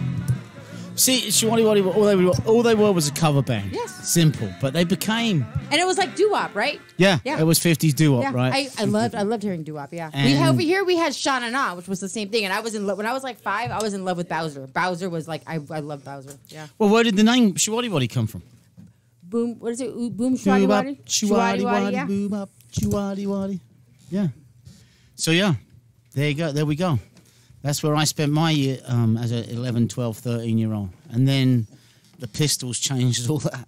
You went from Schwaddy Waddy to the Pistols. Yeah, I did. I went from a band called Sailor, Shwaddy Waddy, Mud, T-Rex. Oh, Mud are fantastic, eh? You know. Les Gray. Yeah, Les Gray. T-Rex is good too. We were talking about Mud the other day. John Easdale fucking loves all that stuff. Yes, he does. And John was saying about Mud, and I couldn't fucking remember Les's fucking last name. Yeah, Les Gray. Les Gray from Mud. Fucking hell. Yeah. But that shaped that kind of shaped punk. Not Shwaddy Waddy, but T-Rex and Slade and bands like that. You know. Yeah. And then all of a sudden, because there was no punk when I was a 13-year-old, and then there was all of a sudden as a 14-year-old, and it was that time in life where you totally fucking changed as a person, you know. So it was a big thing in life then, the change, and when punk started. I mean, where was the rest of you boys when that happened? I mean, you were younger than that. Well, I'm younger than that. Yeah, They are. Yeah, He was a diaper. I joined Easter late.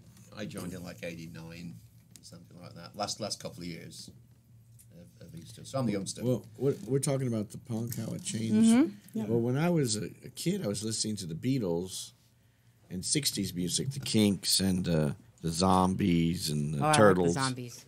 And I would go down to the library and read the newspapers and Rolling Stone and Cream magazine, and they would have pictures of like Robert Gordon and the Pistols and the Clash and the Pretenders. I seen the pictures of these people, and I go, man, they look like maniacs and gang people. I love them. I wish they'd come to school and beat up my teacher. Johnny Thunders looked so cool. They had a picture of him playing guitar, and he looked like he was, drunk or stoned. Johnny just Thunders was rocking. cool looking. Yeah. And he then was they had a cool. picture of him throwing a brick through a window on stage. I go, wow, I like that guy. He likes to break things. And when I was a little kid, I had that impression. I didn't know what they sounded like. And then You just thought it was cool. Yeah, I went to a sci-fi convention. I saw these two guys that looked like the Ramones. They might have been. And I go, those must be punks. You never know. Yeah. And they had a ghetto blaster, and they were blasting. It sounded like the Ramones. I go, wow, that music is crazy. I like it. And then I went from the 60s and 50s music to the punk music because it reflected how I felt at the time, you know? I think that's why a lot of people end up liking the punk music is because it got out what you weren't allowed to get out, but you could hear it in somebody else. Yeah. Did you dress that way? Did you? When I say that way, did you change the way you dressed to shock people?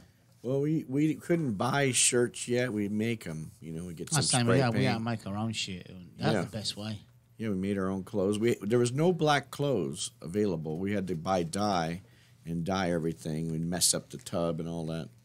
And your parents get mad The at washing you. machine. But it looked cool, all these black clothes. It was so hard to find black clothes. I think Cheap Trick was the first band to get concert shirts that were black. They couldn't find them either. They Really? searched all over the world because they wanted black and white because of their logo or whatever, and they couldn't find them for a long time, you know. And it was fun making your own gear and DIY. yeah. Yep. Oh, that was the most fun. It was fun until you fucking. I remember trying to do a copy of Nevermind the Bollocks There's the Sex Pistols and On a shirt? Yeah, and I cut every fucking letter out, and then I sprayed it all, and it didn't just come out right. no, you couldn't even see it. It just soaked into the fucking shirt. And the shirt was like a piece of cardboard. Yeah, it was an art project. So did you guys make your merch and sell it? You know, back then Yeah, we did, didn't. Yes.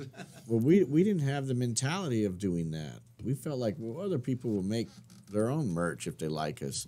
We thought that was like selling out if we were to sell shirts and pins and all that. So you would count on your fans making shirts? yeah, we didn't. We Did they make the shirts? Some did, That's cool. but I don't know. It was weird. We always felt that was wrong to go and try to get money from you for merchandise. We were happy if they bought the record. We were trying to sell music, not shirts and pins.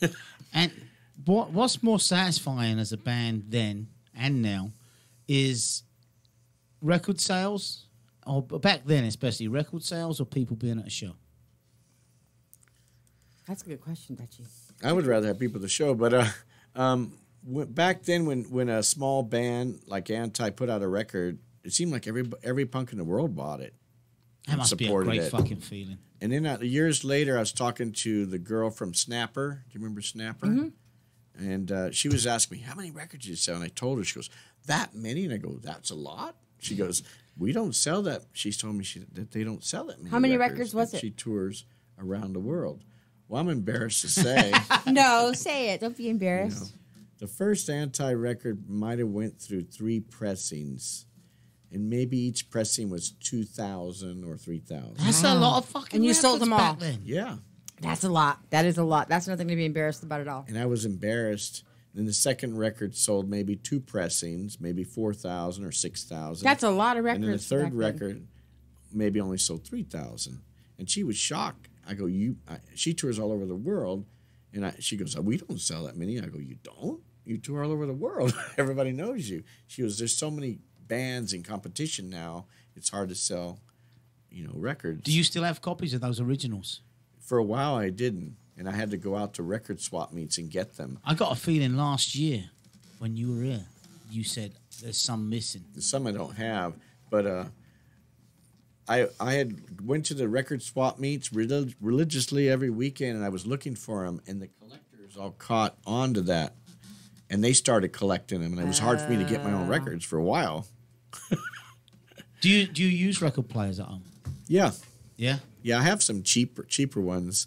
I hope to graduate to a better system. I don't know. It's if you've got that's one of the arguments people always have is records sound better only if you've got the great system. They Yeah. sound great anyway. Yeah, they're fun. But It's again, a nostalgic sound, yeah. it's a nostalgic sound. It's whatever it is. I think the coolest thing now though is if you released a record back then that years ago, 20 years ago, everyone was getting rid of them and throwing them away, that you can actually pick that motherfucker up and put it on a turntable today and play it, and everyone thinks it's so fucking cool. You're right. You know? Are you recording new stuff? They look at each other. I thought about it, but we have to get the logistics together because we all live far That's- from each yeah. other. Oh, that's right. There's a studio in New York that I'd like to do it at. Mole Tracks in Syracuse, New York. Really nice That's way studio. up north, yeah. I went there and did some tracking, And the studio is great, and the vibe there is great, and the town's beautiful, and I like the producer. So maybe we'll all fly there and stay there for a week or two and just hang out and come up with ideas. Songs are not written yet? Well, Some I'd of them? like to write. Are you going to write new songs? I'd like to. Who wrote the songs before? Was it everybody? It was together? Different combinations, you know. This next one, I think we're going to do Life Goes On. And one of our ex-members was the main writer of that, John Duffy. And it was so sad that he had to quit the band. He had a heroin problem. And it was like we had 3 songwriters in the band. When he left, there goes one, you know. And he was the main writer in that. And then the song we're going to do after that acoustically, Bill was the main influence. Too Little Too Late. So whenever you want us to start. When you say about songwriting and there's 3 of you writing, do you all write lyrics or does one of you write lyrics and the different people write music, or do you all do all of it? For me, all the songs come out different ways. When I first started writing songs, I would write the music and hum to it, and then I would fix the melodies into maybe fake lyrics if I didn't have any, and then I would fix the lyrics later. But as I got older, sometimes the whole song would hit me at one time, the words and the music. And then in recent years, when I was doing rockabilly, the words came first, and you wrote the music around it. That's what you just said. Fucking really interests me, because I haven't actually written a song that's gone into music and actually been played for fucking years. But, and I told you this before, Cap, when I used to write songs, I would write bullshit lyrics or my lyrics to someone else's song. I'd put like That's right. You just whatever told me it that. takes. right, and then I would Whatever it give takes. those lyrics to my guitarist, and he would come up with a tune. And he had no clue that I wrote a song to "God Save the Queen" by the Sex Pistols, and then he just knew there was lyrics in front of him. Whatever it takes to get that song written. But he said exact same words as you just said. He said, "Well, I write my music to bullshit lyrics. I just fucking make them up. I'm never gonna write them down. I just make them up to it, and then Fix play them the later. tune and fix them later." Yeah. That's how my friend Mike Ness would do it in the beginning when he was in our band for a little while. He was in your band for how long and when? 3 years, off and on. And that was before. Social D, well, Anti was around when Social D was, but they kind of defunct for a little while, and he got out of prison, or I don't know. And when he got out, he was trying to get clean and start over his life, and we were a good thing for him because we weren't addicted to anything. I had gotten asked to audition to play bass for Social D like 3 times. I turned it down because they had such a bad reputation of, heroin and stealing, and I just didn't want to be part of a bad scene. I already had that in Anti. There was 2 drug addicts in Anti. Yeah. And I said that I didn't think they would live beyond a year, but he came to us and was inspired, and he was going to quit doing Social D and just be in our band. But at the time, I thought that was a bad idea because the record company had breached the contract, and we didn't get a budget for the second album. And we had some big producers that really wanted to work with us. We had Phil Spector interested. That doesn't surprise me at all. We had what was that guy's name? We worked with the Runaways. Lynn Martin. What? Lynn Martin. No, the guy Fowley. Fowley. Kim Yeah, Fowley. Kim Fowley. Yeah. He wanted to work with us. We had this guy that did the Fine Young Cannibals and the Damned. He said he loved it. Says your songs are perfect. That doesn't surprise me. I'm surprised that you didn't get a bigger producer like that. Well, we wanted to, but the record company switched heads. The guy that was there first had left, and a new guy came in. And he didn't like us for some reason. He brought in his bands and just treated us like the unwanted stepchild. He would lie and say, "Oh yeah, the radio stations know you're coming. They're playing your songs on your tour. Go in there and do interviews. There's posters." We'd go there. They didn't know we were coming. They said, "We would have played your record all week and promoted your show," and the show would be empty because nobody knew we were in town. Yeah. It was horrible. It was a nightmare. What year was that? Back in. That was in '86, and we were signed. How do you react to that as a band who's going somewhere and really trying to make it, and you walk in and there's that huge fucking disappointment? You play for the people that are there. Yeah. That's all you can Because do, right? no one else matters. No, that's true. No The one people does that were matter. there, we played our hearts out to them.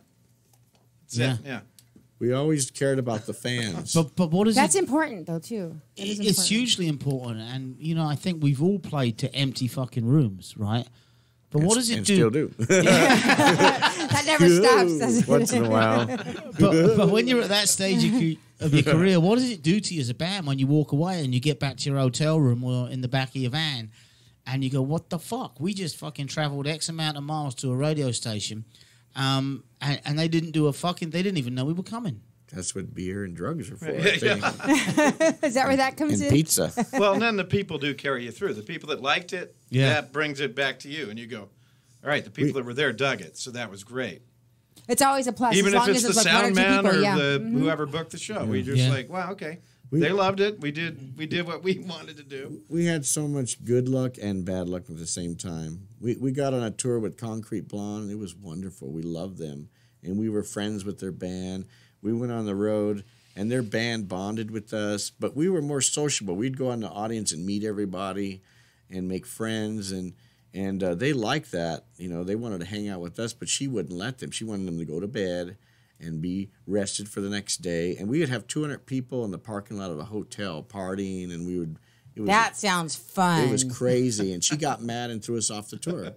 See, that's right at the stage of the show we normally ask that question, is tell us about the people and the girls in the park. Yeah, Dutchie wants to know about the parties and all the fights and all that. Dutchie wants the Chad. dirty laundry.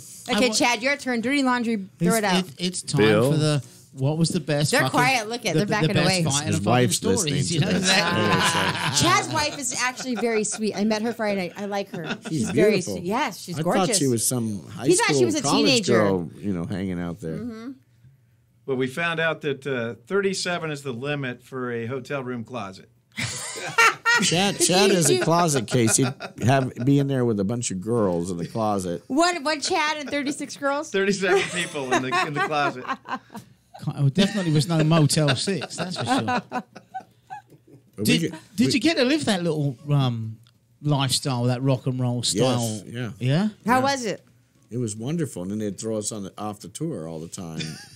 Were you that bad? We had so much fun, and the headlining band would be jealous, and then the band members in their band wanted to hang out with us. We were rock and rollers. We had the leather That's what you on, got the to be. hair It's and funny. Yeah, those pictures. Oh, I would have wanted to hang out with you guys. We took over. I would have been there in a we second. took over the scene when we played with these bands on tours, and they hate us. We were a threat. And I won't tell Yeah, you it the was- other bands yeah, it that was- threw us off the tours. Why? You have to fucking tell us. That's just gonna. Yeah, he wants to know. I want to know. And No, because we don't want to mention their names. So it's I'm going to make them up anyway. I'm going to cut and edit this show, and there's going to be some names in there. But we thought that was kind of punk rock, just do what we did. We just did what we wanted to do and didn't want That's anybody exactly- to tell us what to do. Yep. We were influenced by the Pistols, and then we saw pictures of them, going crazy and doing silly stuff. We did the same thing. But let me bring up one tour.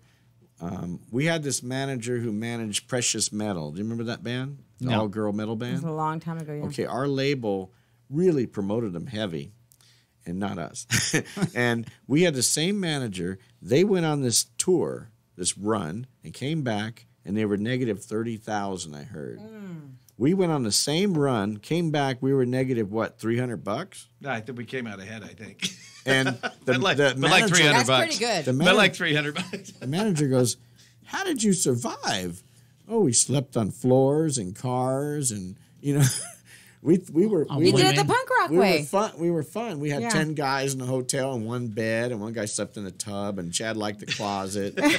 I slept in a chair or the floor. Isn't that what touring's about, though? And we But you didn't do that to save the record company money, or we did it because they liked Our it. touring money. No, our touring money. If they would give We us didn't have extra, any. if we didn't get a hotel room, they would give us extra. Or we sleep in So the you'd car. spend. You did have So the we money. go. but you'd We spend only it need elsewhere. one room.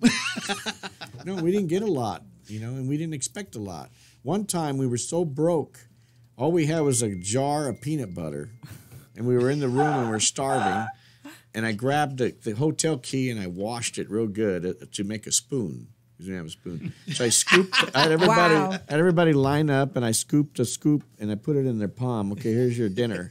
I've heard of people using keys for other things, but not peanut butter. Yeah, it was a spoon. And Tell me what that means. Nothing. it was like a ritual. Okay, we're all going to get a spoon of peanut butter. It's our rations. Another time we were in San protein. Francisco and our show got canceled. We had not enough money to get to Portland or wherever. We didn't have enough gas or money for food or nothing. We were stranded. So we went down to a Fisherman's Wharf where the acoustic players play on the sidewalk, and we made enough money to buy pizza and fuel, and we That's got to the next fun. town. Yeah, we just set up and we You just started played our busking. guitars and That's fun. How much money did you guys We make? were like hookers. We could People make money doing that. Oh yeah, I think we made like $85. Yeah. It was enough to get us to the next Yep. place. And that's all you need, right? I have it on film. Really? Yes. Oh, I want to see that. Yeah, I want to see that. I don't. You're listening to Beautiful Disaster on chaoticradio.com. Give us a call, 909-360-8330. Dutchie the Punk DJ, myself, Cat Monroe, and Easter live in studio. So going back to what you said, we had Nigel Mogg of the fucking Choir Boys. Yes. He was And awesome. Choir boys. Yeah, Nigel's couple awesome. Couple of I weeks got ago. a story about them too. Tell it. You have time? Yes. Oh yeah. Okay. When we were going to get signed, picked up by ICM. They're one of the second biggest agencies in the world. They handled David Bowie and Gene Kelly, all these huge acts. They were going to pick us up. They didn't want us to be us. They wanted us to change. And they brought out a poster of the Choir Boys. Are you serious? They said either this or country music. And You I- know what country sounds And like. Chad and Corky walked out, and I sat there and tried to. I go, what was all this about? The lawyers and all this money we had to pay to get the lawyer to read the contract. The contract was this big. He said, we're not going to make any money the way you are. We need to change you. And we said, no, we're going to be ourselves. Oh, then you better get a good job and wash dishes or whatever. So we walked away, and I go, God, they want us to be the Choir Boys to make money?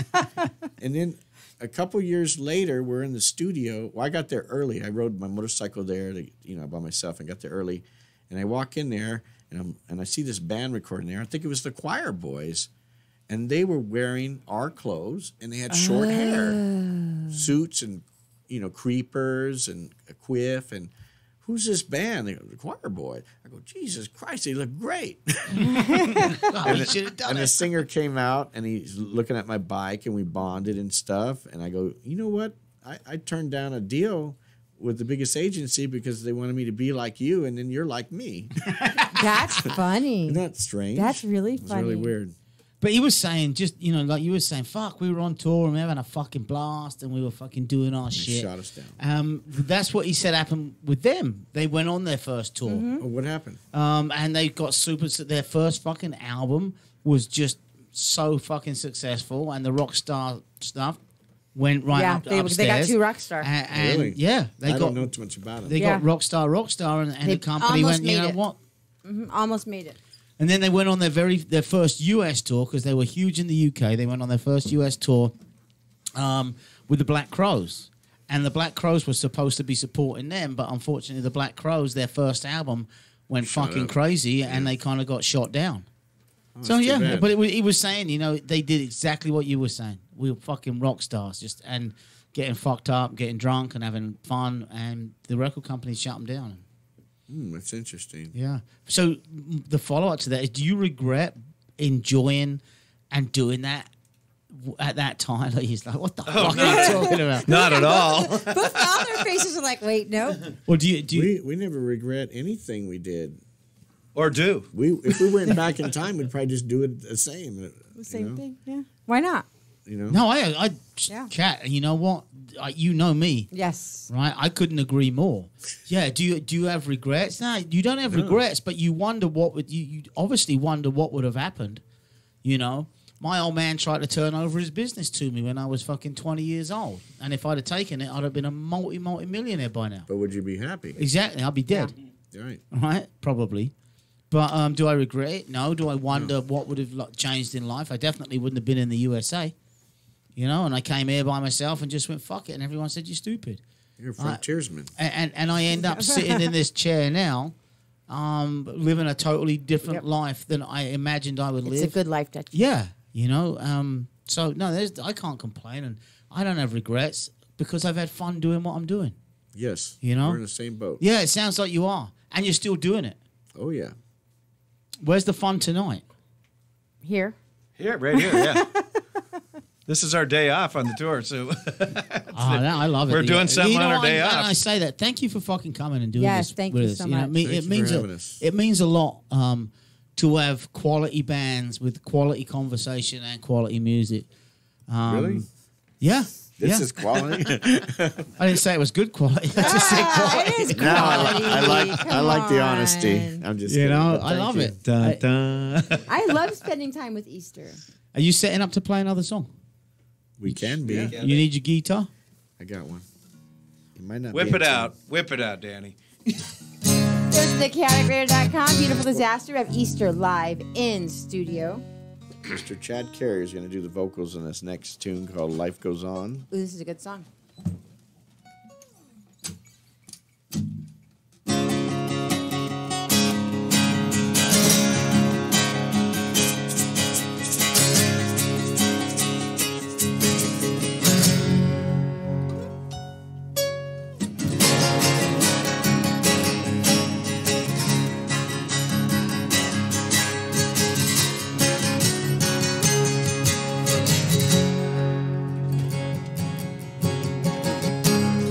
Get out of bed today. All my problems got me down. I lay there feeling sorry for myself. Then I said, no way. I'm gonna get right up and try. 'Cause life goes on. Yeah, life goes on and on and on and on. When your problems get you down, time to take a look around. And don't feel sorry for yourself. Might be the right moment or the right time. 'Cause life goes on. Yeah, life goes on and on and on and on, yeah!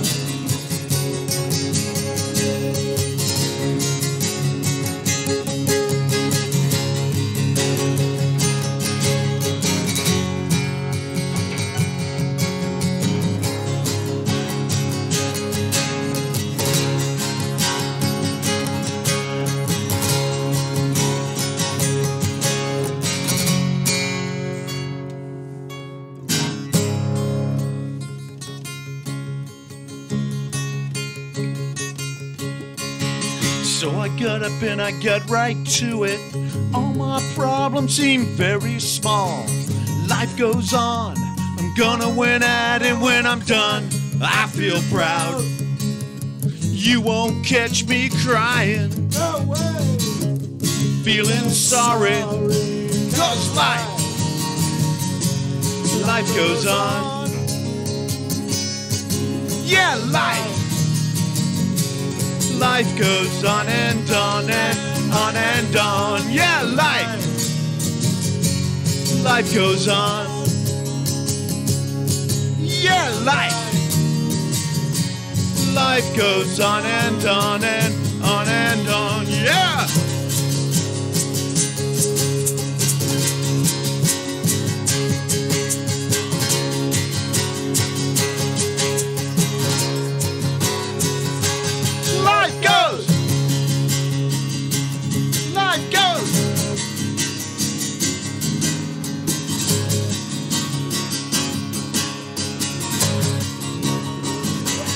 Life goes on. Life goes on. Life goes on. Life goes on. Life goes. Woohoo! That's a good one. Guys are fucking amazing. Yes, definitely. You know, if you weren't going to Arizona and you're just playing California, I'd be there. It was a good Fuck. show Friday. You missed can it. jump in the back of the truck. Not a lot of room, but you can jump back there and we'll bring you. I want to live like a fucking rock star, not a hobo. Hobo Rock. No, we get some cush hotels there. We're Yeah, the van's just in between the hotels, right? You got one more song for us? Maybe? Yes, this is one that Bill wrote. Too Little, Too Late. You ready? Kind of.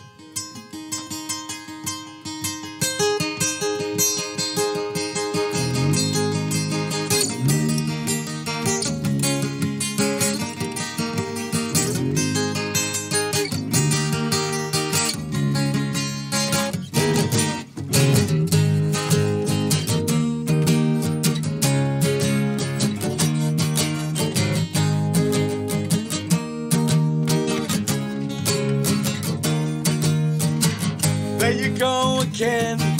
Hey, I told you so, like I never heard that before. Tell me something I can think about, make me change my ways with the help of your point of view.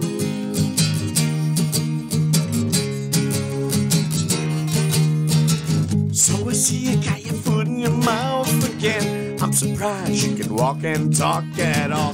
Kiss the earth that you walk upon. Are you so far gone? You can't get back at all. Too little, too late. Regretfully, I failed to see. Right time, wrong place.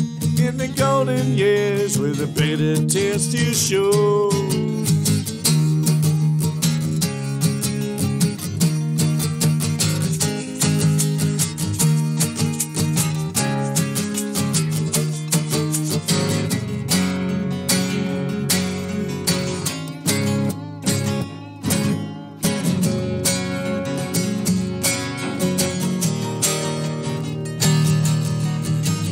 So I see you got your foot in your mouth again. I'm surprised you can walk and talk at all. You see it that you walk upon. Now you're so far gone, you can't get back at all.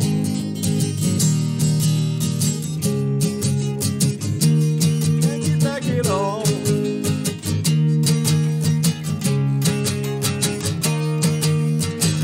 Too little, too late.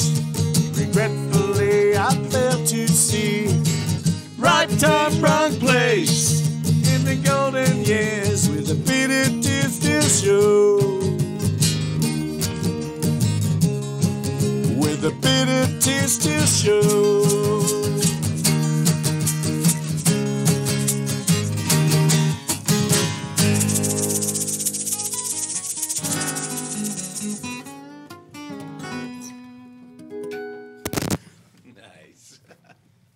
I like that. I love it. I love all your music. Love your conversation too, not fucking around. I mean, it's the stuff that a lot of bands have never had the experience, you know?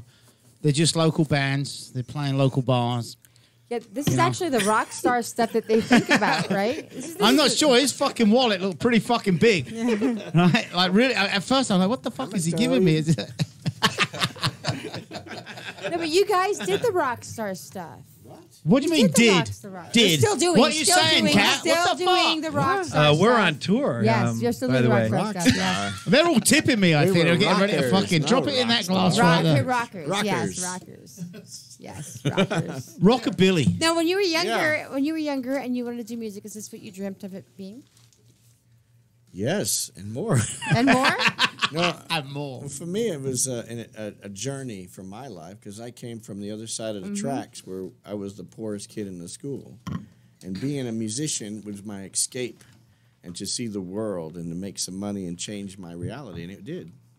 Did you tour the world as a band? No, nobody wanted us. No, no, we only did the States. You know, we. I don't know if other countries heard of us or were interested, but we hope maybe next year we can go to overseas and play somewhere and see if there was interest. You should, even if there's not. Well, Russia's been responding greatly for some reason. That's good. So It's the Donald Trump connection. Oh, I think good. so. But a lot of we're getting all these new Russian fans, and they think we're a new band. Oh, you Nothing gotta wrong- love that, don't you? Nothing wrong with So that. funny. Fucking, they lap that shit up right now. Yeah. Yeah. Sometimes I talk to labels and see if they're interested in re-releasing stuff, and they think we're a new band. I go, no, we're reissuing stuff. And they go, oh, I thought you were a new band. Well, that's new to the Russians, right? Yeah. So other bands, I know Danny D and you had Auntie, and you what, any other bands you had? I started doing rockabilly and And you have the Skinny Memphis, Dedicated and to then the I home started records, right? Anti in '79. Mm-hmm. But we were late bloomers. Sometimes it's hard to get a band off the ground for certain reasons, but we finally did, and we got 3 albums out real quick. I also played a guitar for Muter Defiance with the girl singer, and then I started Easter in '84. And then what else did I do? Mercury Tilt Switch in the '90s, early '90s. Mercury Tilt Switch. Yes, that was kind of like Easter, but a more progressive. I'm gonna look that up. The name's interesting. More progressive Easter. Yeah. Tell us about that, Bill. Was Bill? Were you involved in that? He was a big influence on that. Yeah, I was. That was the end of Easter. Everything was starting to change a little bit, so we decided to move on and be a little bit more progressive. So at that point, there was Danny and myself, and a chap called Don Pursley, who was a fantastic songwriter. And but it was great music. It was We'll get you loud. some. It was loud. A lot of distortion, but it's a little bit more of a Melodic tune. melodics. Yeah, we did okay. We used to play the Whiskey. It was almost a house band at the Whiskey. We'd play that Oh, really? quite a lot. Yeah, it was great. Interesting. And Chad, you have another band. Several, actually. I know you have Big Mess. So at the end of Easter, I played in an all-girl band, Really? and nobody knew that I wasn't a girl, apparently. They were called Love Dog, and we had 2 really successful, one successful record, the other one not so successful, but big in Germany and some places in Europe, and then did well in the U.S. And our drummer actually, during that time, went from our band to Four Non Blondes, and she was the drummer for wow. Four Non Okay. Blondes, and now currently is with Tracy Chapman. Interesting. Was that the girl that Corky taught how to play? No. Okay. Yeah, so then I went from that to a big funk review band called CC and the Jackpot Prize, and it was a 10-piece with the horn section and the whole thing, and it was fun. Kind of music. Funky like James Brown. Oh, Like, yeah? Yeah. It was good times, and then I also played in an Irish band called Shillelagh Brothers with one of the original members from Easter. Shillelagh John Brothers. Duffy. Yeah, John Duffy Duffy. was also in that band with me. And then I found out that they came close to getting an Oscar. for Yeah, Best Song of the we Year. were nominated Wow. for Academy Award for one of the songs we had written. Went into a movie called White Irish Drinkers, which is a with the great Shillelagh movie. Can you Brothers. believe that? That's crazy. Yeah, and I would say see the movie. It's a great movie. White Irish drinkers? Yeah, White Irish Drinkers. And I didn't get invited to the party. What happened? You were in Kentucky. No, it wasn't. That was a few years ago. Kentucky. I went. It was But I also played in other bands. I spent 7 years with Win in Rome. A band Oh, from that's the right. Yeah, 80s. you guys played actually at my art gallery. You played with When in Rome's Clive Farrington, right? yeah, Yes. you played with Clive Farrington, and you did Yes. the song at my art gallery that I had like 4 or 5 years ago. Okay, yeah. Oh, that's Yeah, right. that's where I met you. Yeah, The Promise. Mm-hmm. And then I played with Roddy Radiation from the Specials in the first U.S. Ska-Billy Rebels, Roddy Radiation and the Ska-Billy Rebels. And he's going to be touring the East Coast now, I think. And then I played briefly with OMD and I around used to like Owen. the late 90s. And it was wonderful working with Paul Humphreys. He's a really nice guy. The band you play with is a snapshot progression of the music I listened to throughout my fucking life. What is? The bands and the music that you play with, When in Rome, OMD, the Specials, all the bands that you've mentioned is the stuff that as the years went by and punk didn't die but kind of disappeared, and then two-tone music came in with the Specials and all that kind of stuff, and then we got into the 80s and we got into Depeche Mode, OMD, New Order, and all that kind of stuff, and it seems like our musical taste or life, not life for sure, because you're a rock star and I was paying money to see fucking people like you, so it's a big difference. But Yeah, I think we played with the Stranglers as well, didn't we? That's another Really? one that you'd probably like. Yeah. one of my favourite bands because Me they too. Right, grew up right next to them in Aldershot. And Really? they're from Guildford, Wow. Well, they grew up from all around the world. None of them were from there. They met at the University of Surrey in Guildford. originally called the Guildford Stranglers. And the record That was the label- original name? Yeah, the Guildford I did not know Stranglers. Never knew that. Now I know. And the record label made them drop the name just to the Stranglers because Why? because it sounded more threatening. Right? No one needed to know where they were from. So they that's the- wanted, that's the- it to sound more threatening? Because punk was fucking taking off. Yeah. These guys weren't Stranglers weren't They were really a before. punk band. They were before. Yeah, they Mm-hmm. started in '73, and every single one of them they were at the university doing degrees in music. I mean, all the things that the punks hated about fucking bands like Yes, Dave Greenfield, the fucking we would fucking scream and shout because he was so good playing. I mean, he had 5 Yeah. fucking levels of keyboards, and that's what we hated about Rick Wakeman. Yeah, oh, it's the fucking Stranglers, ah! You know, they're punk. You know, Yeah. I mean, if you've never listened to the Stranglers solos, keyboard solos, fucking hell, Oh, I've listened to this. you know. yeah. But and they were so diverse. So I don't know where I was fucking going with that. Now you've lost me. Oh, would you I think like? Danny was naming all the bands. He must be. Would you like? Yeah. Would you like to know who I'm currently with? Who are you currently with? Where we were at Shillelagh Brothers. So after Shillelagh the Brothers, yes. So during the same time with the Shillelagh Brothers, I was also in another band called Big Mess, and we currently released our 7th album. You have 7 albums with Big Yeah, Mess? Ah, yeah. I didn't know that. And we are nominated for an award. So when we're done with this tour the following week, we'll be at the Hard Rock in Hollywood on the Sunday night, and they're announcing the winners of the awards for the. And we're nominated for Best Alternative Band, Best Alternative Album, and a couple other awards. Is that the same Video. thing that carries on from? I know last year you were nominated. Yeah, Is this it's the same the, thing? I remember last year you're not. So this is part of the whole same thing. Yeah, Indie Music Channel. When is that? So we can announce And it. it's a independent.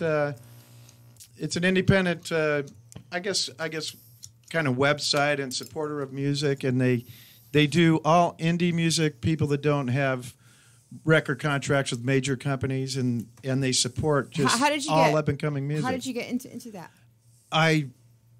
The guy we kind of saw each other at some place in Hollywood, and he goes, "Hey, you should check this out." One of the bands that was playing, and he introduced me to the guy that was running the whole entire operation, and he goes, "Yeah, you should submit your stuff, because if you submit it, I kind of like what I heard, because we just happened to be on the same show as this other band was one that was already on his channel." So for bands listening, how do they submit to something like that? You can just go straight on to indiemusicchannel.com, and it's kind of a network for all musicians.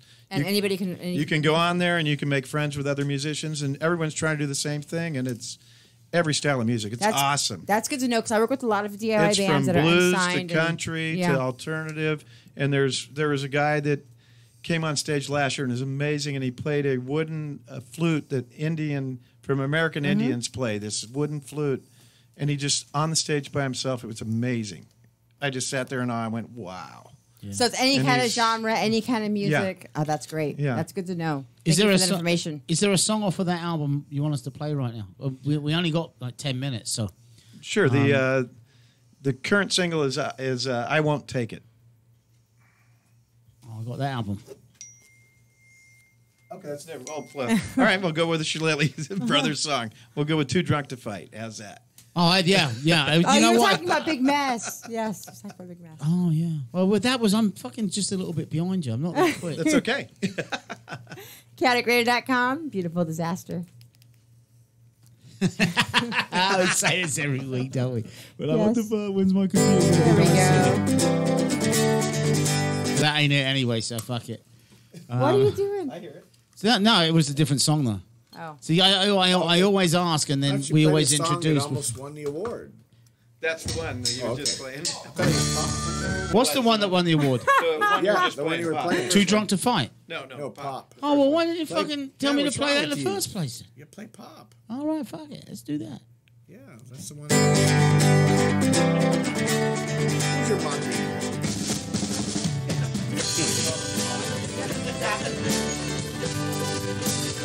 I got into a fist fight on my first day of school. I came home with a pellet and a black and eyed boot. Oh, it seems the local bully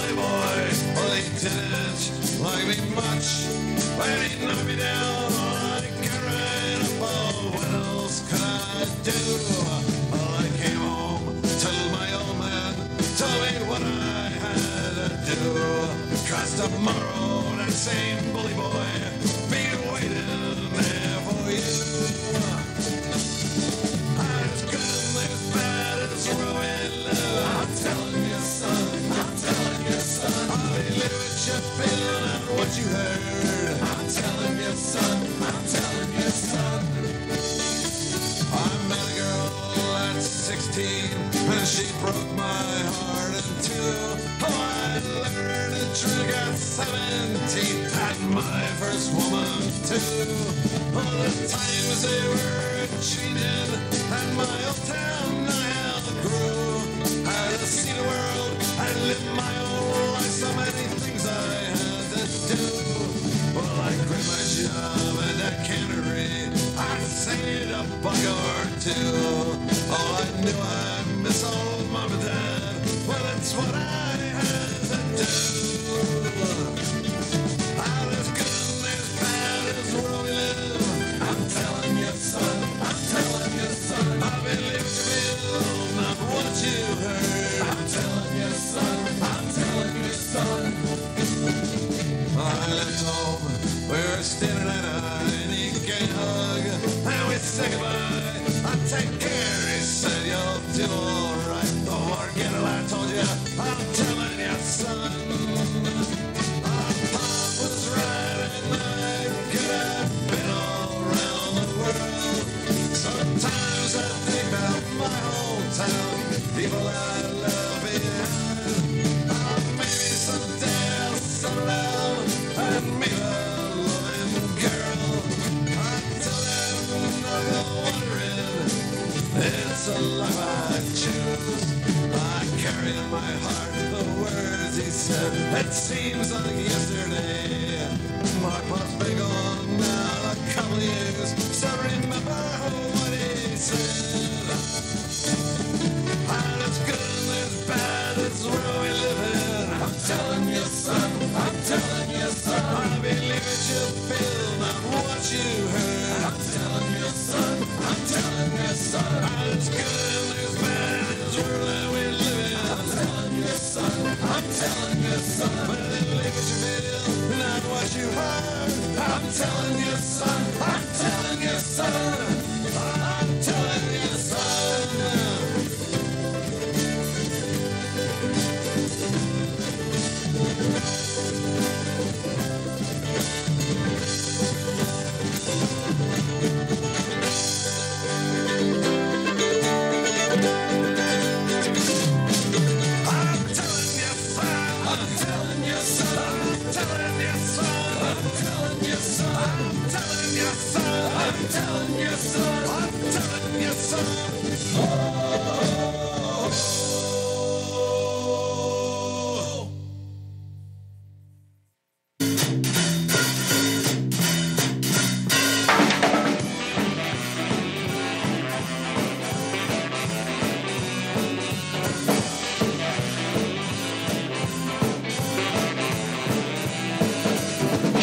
A girl with a rockabilly lover, strumming guitar and singing the blues.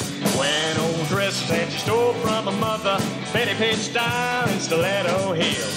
He was head to toe in greasy black leather. He always smoked his Lucky Strikes.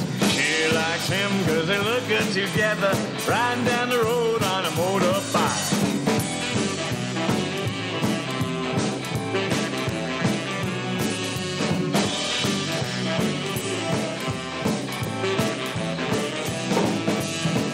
From his job at the all-night diner, couldn't take her out on the town no more. Can't keep living on an empty wallet. Time was coming, something had to go.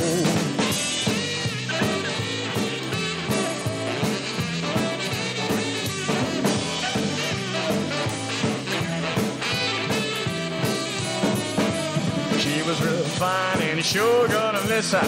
She had something he really didn't like. Had to make a choice and he really didn't need her. Left her for the love of his motorbike. Left her for the love of his motorbike. Left her for the love of his motorbike, yeah!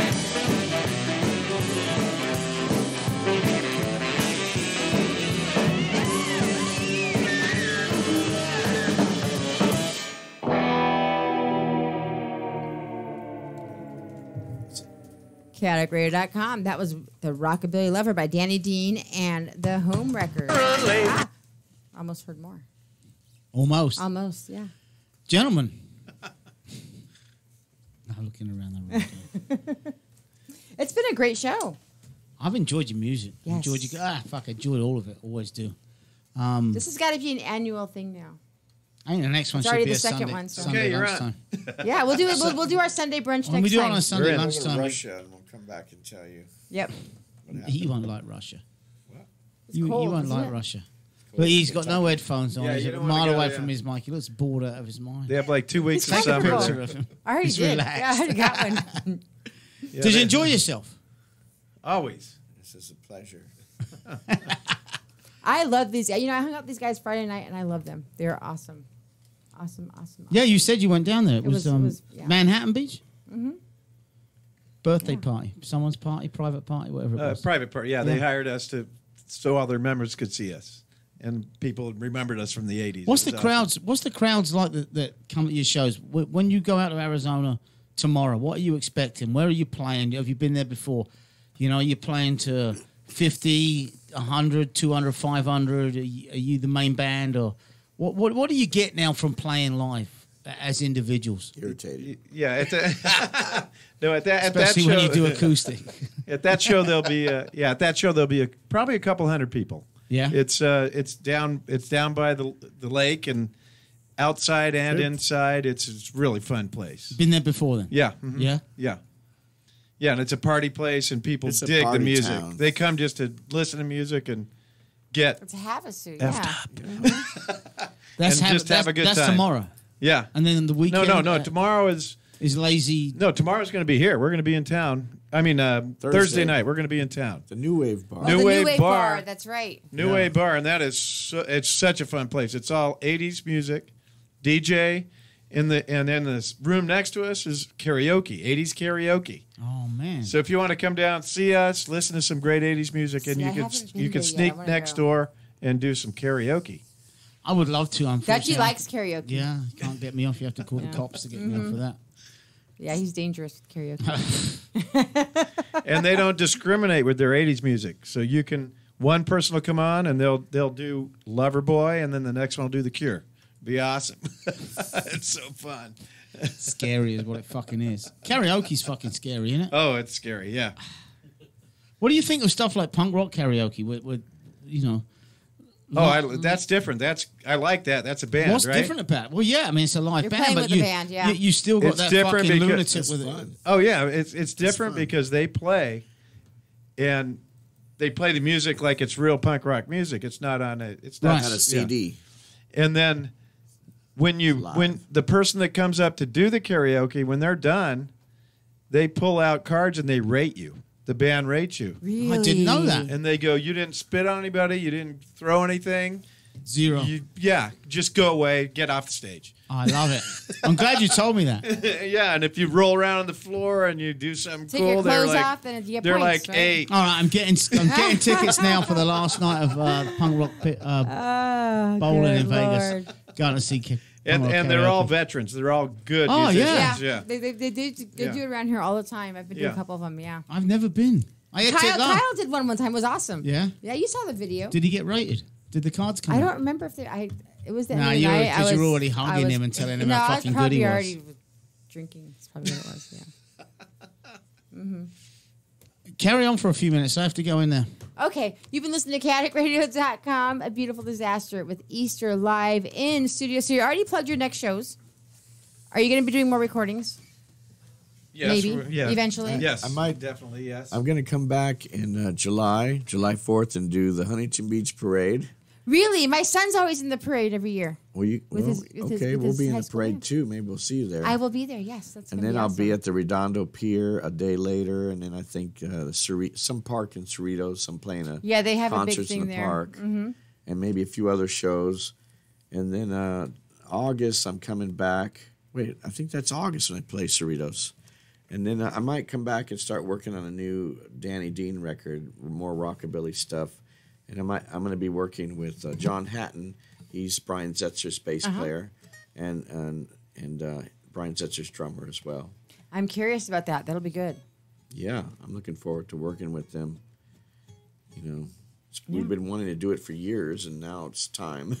And what about local shows? Chad, when's your next big mess show? Yeah, and then for me, You're we playing have Doll Hat. we have the VIP party for the ICM awards, and then the next day is the awards, and then I would just go to bigmess1.com because there's way too many You're shows. playing Cinco de Mayo yeah, no, at the I Doll was just Hat. getting to that. Yeah, that's gonna we be have awesome. way too many shows to tell them all now, but Cinco de Mayo at the Doll Hut, And that's a free show. and you're in for another surprise. There's a bunch of good bands on that Have you show ever played too. the same music at your shows? No, you have not.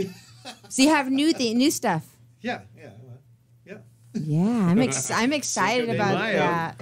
Yeah, Cinco de Mayo. We gotta have that little party going on. We Well, might you have a guys- little tequila that day. Maybe. Oh, yeah. I don't know if you want to see me with tequila. It might not be too pretty. You guys have been awesome. We've had a fantastic time, and I look forward to next time. Yeah. So, Dutchie, are we about done? Can I hear you? Yeah, Yeah, and yeah. you could play one more song, or you can hug each other and wrap things up. You know, I want to say thanks again to the band for coming. Fucking the fact that you take the time out to come out when you're in the middle of doing what you're doing is totally and truly appreciated. Can we do a couple plugs for you? Do all the plugs you want. All right. This is Easter on Kaotic Radio. Woo-hoo. Yeah, you know what? We're going to have to get some recordings of that, I think. I think it might be a good idea to do that. Everybody should listen to this station. It is so fun. This is what it should be about. All fun, all the time. That's exactly. Well, things have changed a lot in the last year, especially. You know, if you during the day, it's pretty much like 7 straight hours of punk. Then we have our replays of all our shows. So it's because of guys like you that we can do this. So again, there's no Chaotic Radio without you guys. That's very true. That's for sure. And you were saying before somebody wanted to hear No Violence, right? Yep. So we had a request. A fan. Okay, well, I have No Violence. I think we'll leave with No Violence. And don't forget to listen Thursday to Look What Cat Dragged In on chaoticradio.com. I do my DIY unsigned band show. Friday is Dutchie and Brenda with 78 RPM. Saturday is Greg Dixon's show. Sunday is Black Lung. Monday is Zig Zone. And Tuesday we're back here at Beautiful Disaster. Right, Dutchie? That's right. Nice. And the Man. CD is available on Where? LordCashPockets.com or CD Baby. Awesome. Easter. No Violence. chaoticradio.com. Maybe what's the point? Was it? I don't hear it. Do you have me muted again, Dutchie? I have to do what I There gotta we do. go. I was out of my head about 8:45. Just let me catch my breath and you know I feel fine. I remember hitting the pavement as the crowd broke. Somebody help me out. They knocked me to the ground.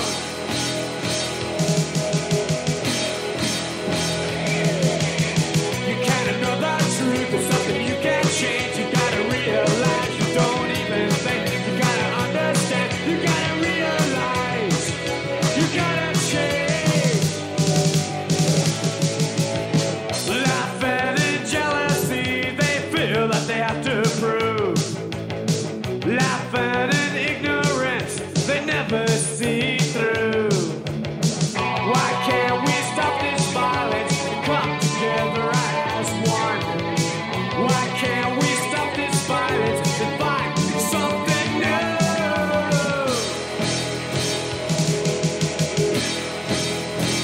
You can't know the truth. There's something you can't change. You gotta realize you don't even think. You gotta understand. You gotta realize. You gotta change. You gotta work this out. Make it talk like friends. You gotta make a stand. Make violence stand. We gotta understand. We gotta realize. We gotta change.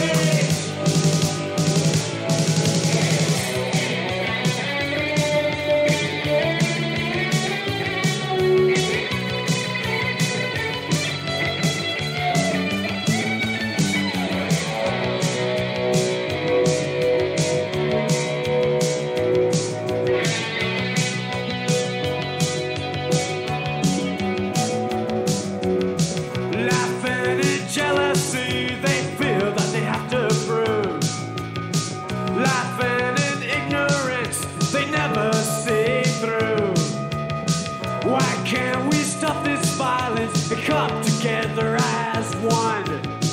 Why can't we stop this violence and find something new?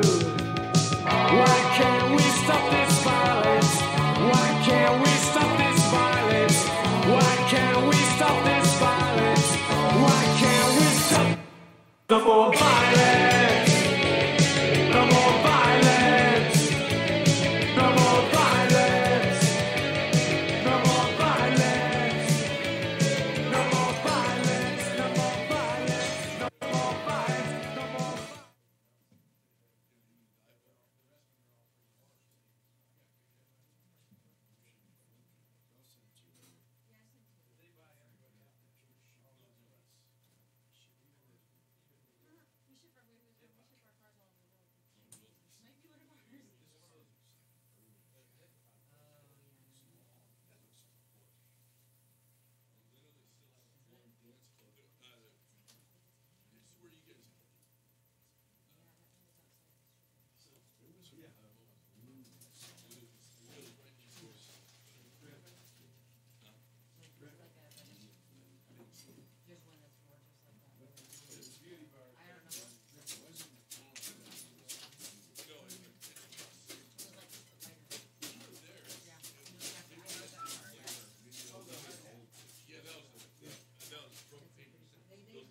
What's that you got there, Bob? What's that? What's that you got there? It's Is that a live monitor? Is it? Thing on the end. That taser. You just put it. oh, that's Yeah. Oh, is it?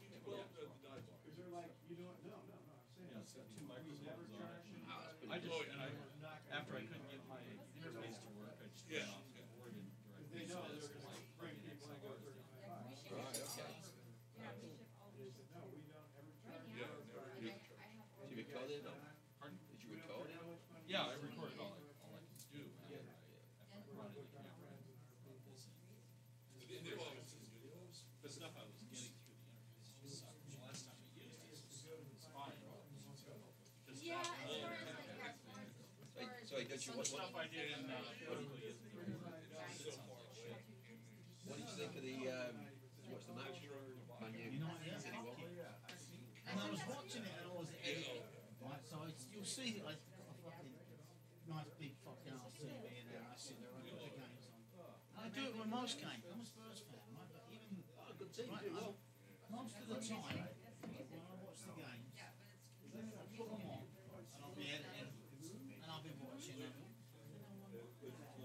That game I wanted to watch United City because first of all, City could win the fucking league. Right. Secondly, I can't stand Mourinho. I fucking hope he makes himself look like he gets fired, right? So I turn it on. So you was rooting for City then? So it's yeah, in a way, yeah. Man, I'm a season ticket holder. Are you really? My brother's a season ticket because- holder at Main Road. Main Road. Is he? Yeah, he's Main Road, the Etihad. oh the Etihad, yeah, fucking Main Road. He's been taking his kids there since. We're back of it now, Main Road. Yeah. So when it was 2-0 up, and I'm listening to the commentary team and agreeing every fucking part of the way, it's like, you know what? It looked terrible. They've got no fucking heart. Yeah. They've got no idea what they're doing. City are cruising. City really need to fucking finish this. Finish you off, off. A couple you more know. goals, it's all over. But Well, I thought it was all over at 2-0. oh yeah, You know. It's, what a different fucking team they came out with. Yeah. You know, and I didn't hear anyone here on TV go. He didn't make any changes at half time, did he? no, he didn't. Right? So, it ain't the players at I, half time. I agree with you 100%. It's the coach at half time. Yeah. He said something. He did something that changed the way they You know what were. I think? You know what I think he did was he probably said first half, defend him. Right? I think that's what it was. And then you didn't get the message across 2-0. It's like just go for it now, boys. I think that's what you got to do. But that's the same man you should play. Like that. All the time. Front foot. That's what you should play, isn't it? Yeah. You know. But oh yeah, mate. I tell you what. And it's like, and it should have been said. I don't know if you said it or not. You don't know, right? But it should have been made crystal fucking clear before the game. You ain't letting these big fuckers beat us and win the title in our fucking castle. They're not doing it right here. Shit, they play with no fucking heart whatsoever. Yeah. But I win the fucking title at Old Trafford. Well, the thing is, they just lost 3-0 against Liverpool. They're playing tonight, aren't they? They're playing now, aren't They they? play today. I'm going to put it on. I don't know the score. I don't know. I'm going to put it on right Well, now. I say if Liverpool put one in, because it's an away goal, they'd have to get 5. Yeah, see, that's the You've got to thing. get 5. Yeah. So you know what I reckon Liverpool will do? I think Liverpool will say, right, we don't need to score. We'll defend and hit you on the break. Just one goal. Well, no, they need to score, but I think you were right. They won't go out to score. No. But what they'll do is they'll play it tight, knowing, right? And Guardiola is a fucking amazing coach, right? That if we soak it up, when we go, Klopp, we're going to soak it up. Yeah. But when we do get it, we got to fucking go. We've got to go. Yeah, absolutely. That's what they're going to do. Yeah. We can't get it and then start building. No. We've got to get it and fucking go. I think they'll part the bus. I think they'll defend deep, part the bus and say, come on, we don't need to do anything. And then as soon as the ball breaks and if you've overcommitted, see it. And it almost wouldn't be bad if Liverpool went 1-0 down because it's going to give City that fucking. We're going to go for this now. We're going to go for this. And if it got to 2-0, again, City are going to be even more open. I wouldn't be You know City what? to do it though. A 3-0 lead is a fucking perfect because you couldn't afford to give up one. Yeah. Come on a little bit more and try and get 2. Yeah. You know, and open up even And more. especially if it gets to like 20 minutes from the end, right, and they need 2 or And they 3, go to, yeah. they're even going to commit the defenders. He'll be subbing all the defenders off, putting attacking players on. This fucking game.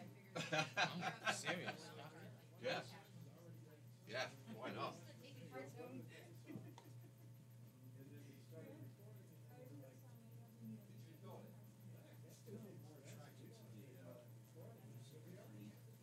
Spider. That's the James Dean one, yeah. Oh, the speedster. He did, he had a white speedster, yeah, like that. See, I want something like that, and leopard print. The leopard or zebra?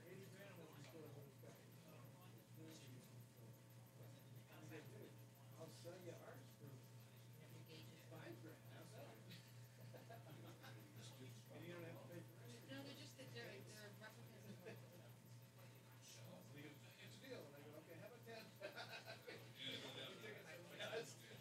I didn't care though. And then he says, I'll tell you what, we're gonna give you There's gauges that look like that. so every time you give me. There's, he does have a. They're not good for snow. For fair weather cars. So that. Yeah.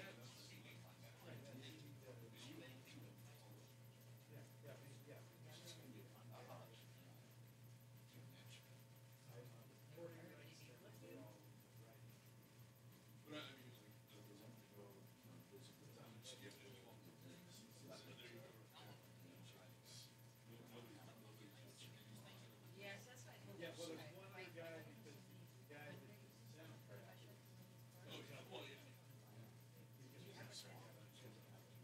We're already shopping. So maybe in the future. I will, I definitely will. I was already know doing some basketball purchases. You want to already on the egg Still solo? more other people. I was waiting for somebody to pick it up for me. Yeah. Like that, you can't see that.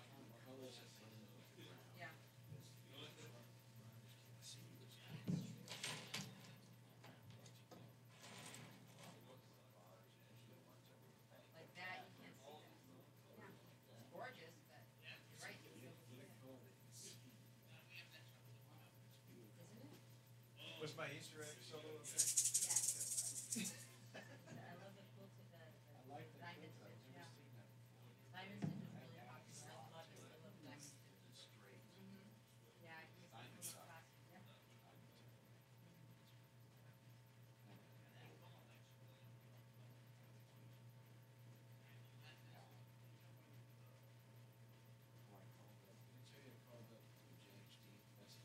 Yeah, you did. They did, yeah. You should. I'm in a belly yet. So now I'm in a belly yet. How are you? I'm doing my. Pretty well. Yourself?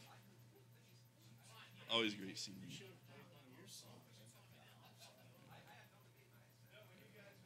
I play gutter snake all the time.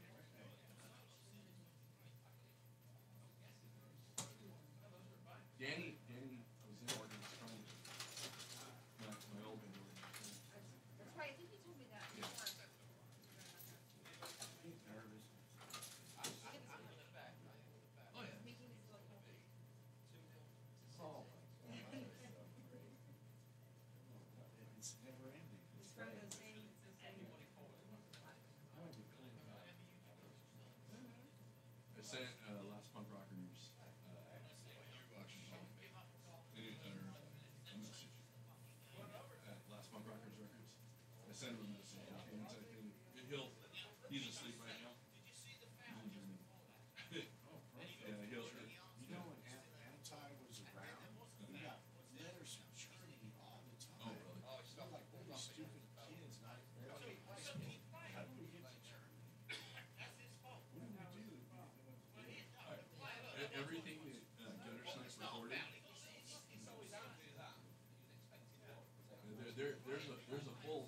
There's a full length of Gutter Snipes in the Czech Republic. We have no idea how they got any of our stuff. But they've got a full length record. That's crazy. No, huh? No, our songs. They all our recordings. They have some.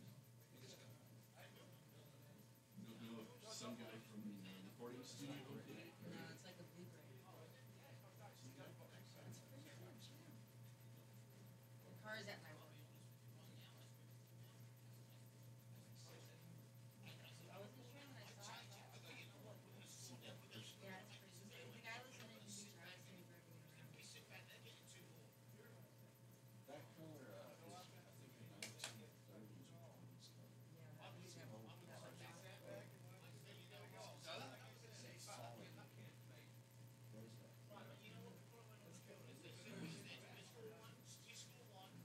Well, it's a modern. It's not.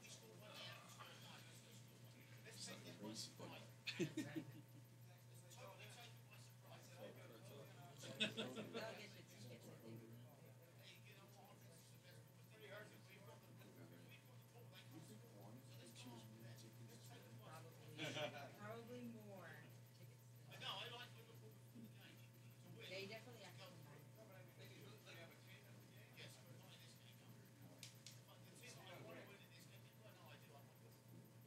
You guys all staying at Chad's? What's that? You guys all staying at Chad's? I'm staying at Chad's. Corky's been staying at Danny's. Oh, at his old house? Bill, yeah. In fact, Corky's helping out there today to get some stuff done since we Oh. And Bill's staying at his sister's in Palm Beach. Kind of scattered all over. And I thought he rented out that house. Yeah, he decided he needs to get out from under, and it's been a real pain to keep him running full and keep the guys who have rented it, paying rent, they're always late. Oh, yeah. That's so funny. So he decided to spend some time while he's here getting this fixed up and ready to sell, so he's going to put the money someplace where he wants to live in the future. He can retire in 2 years, huh? Huh? Oh. Well, because he's my age, so you got 3 years.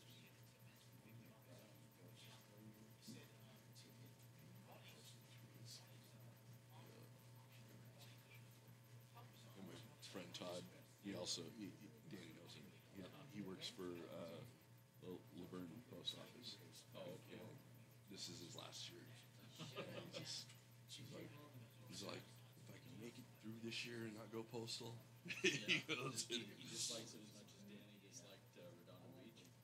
Well, he's delivered since he was 18.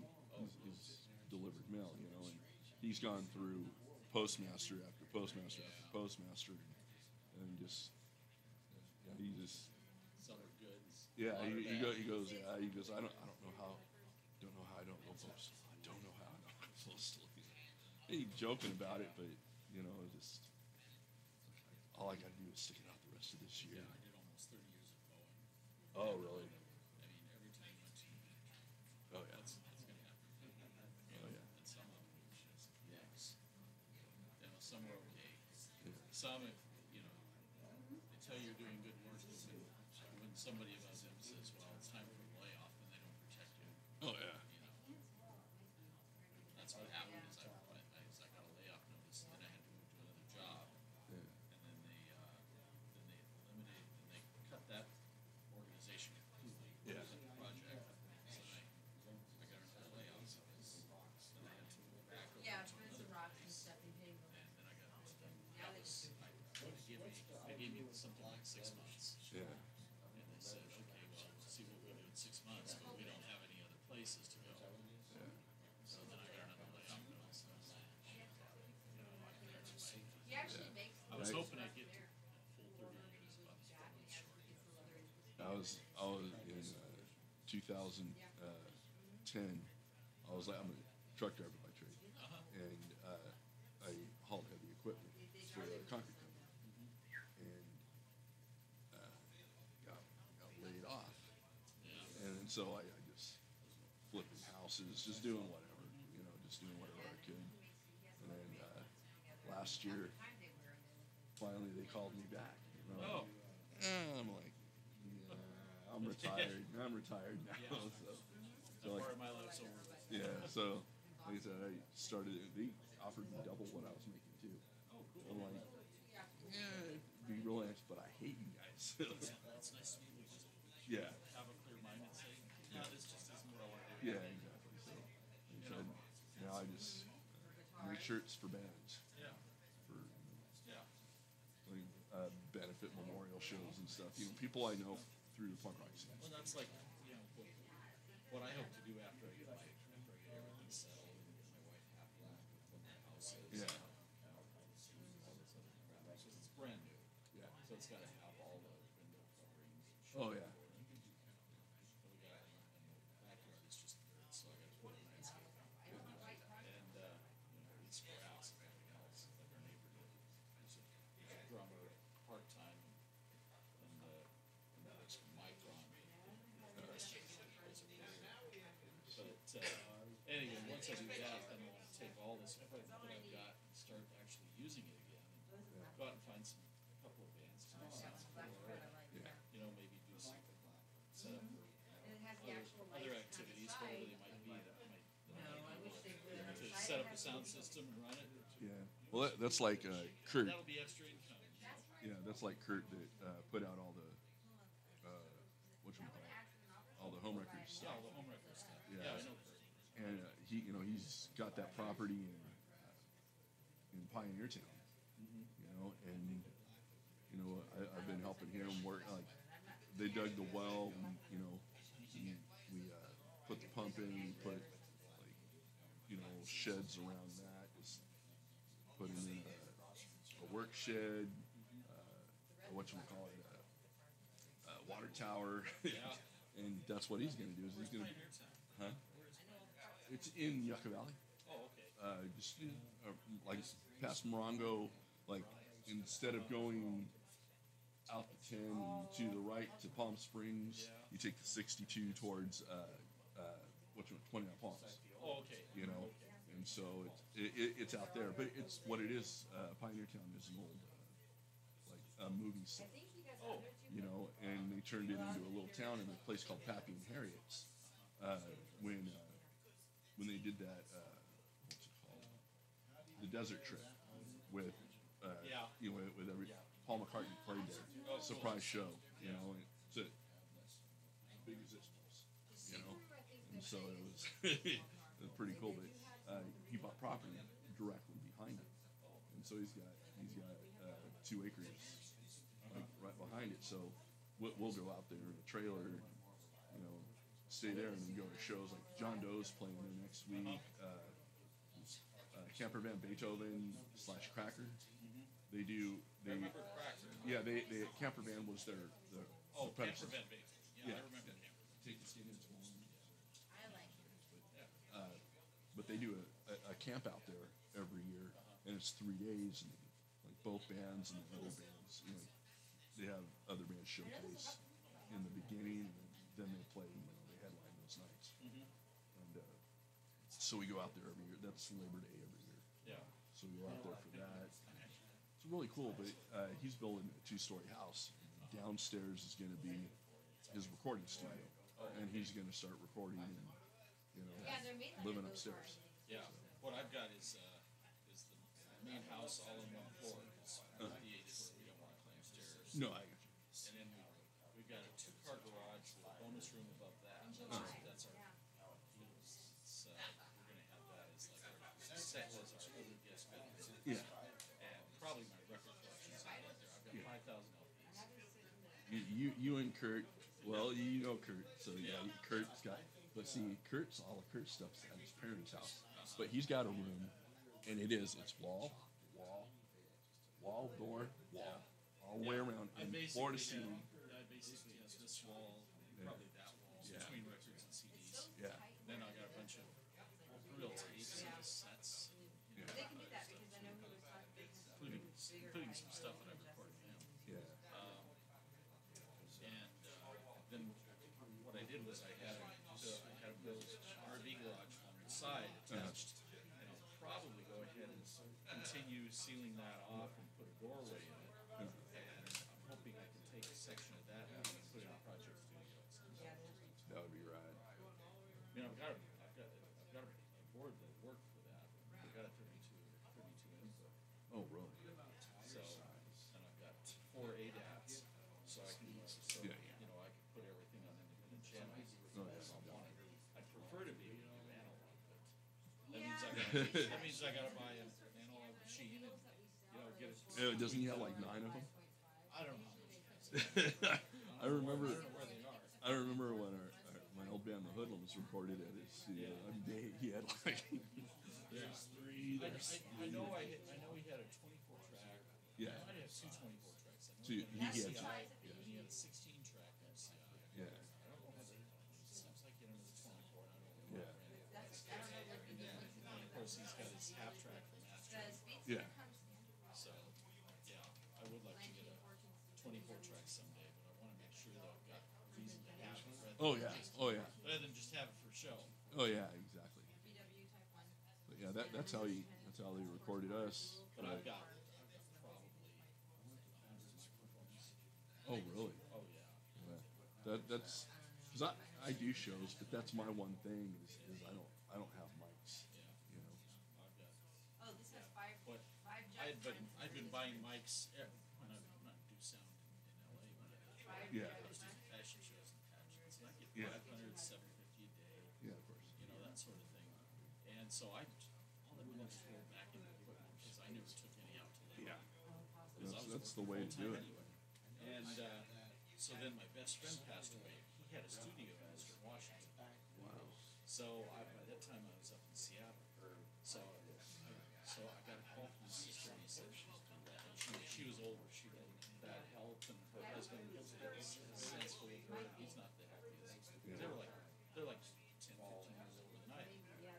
And she said he's got all of this stuff. He had 4 storage units full of stuff. Plus he had the house that belonged to his parents. And he played violin and taught violin. And taught orchestra at 3 local colleges. And so he had all of this stuff. And she said, I have no way to do this. So she said, would you be the executive for his estate and figure all this out? So I took a day. Well, he was my best friend. Yeah, of course.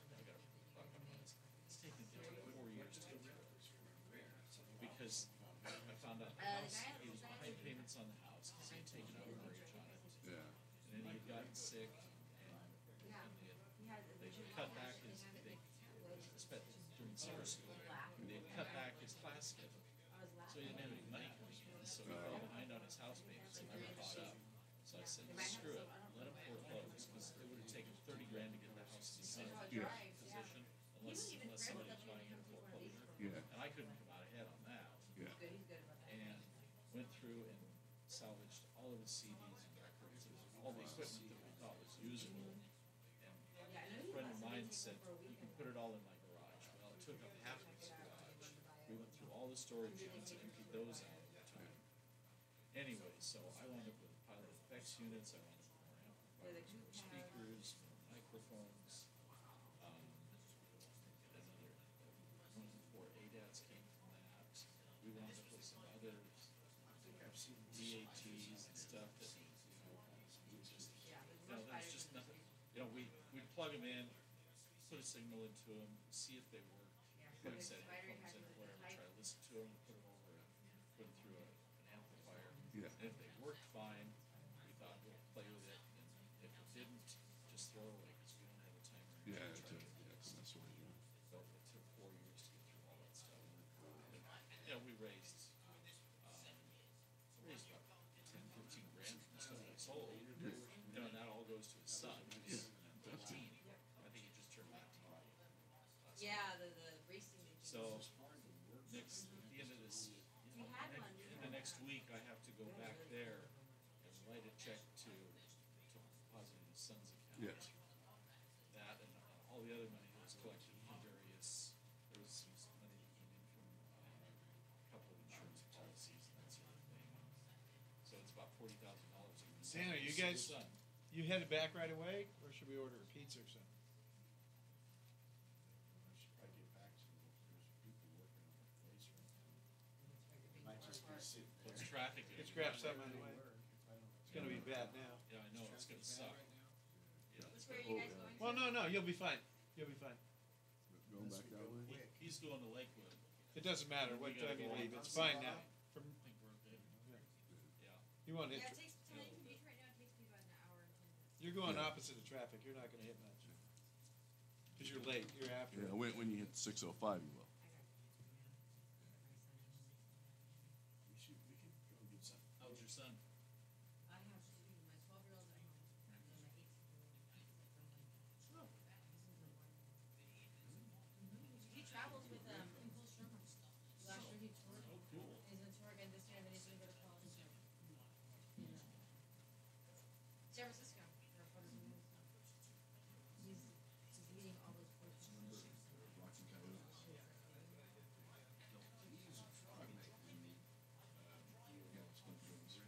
He is, he takes his camera, he's just like, you know what?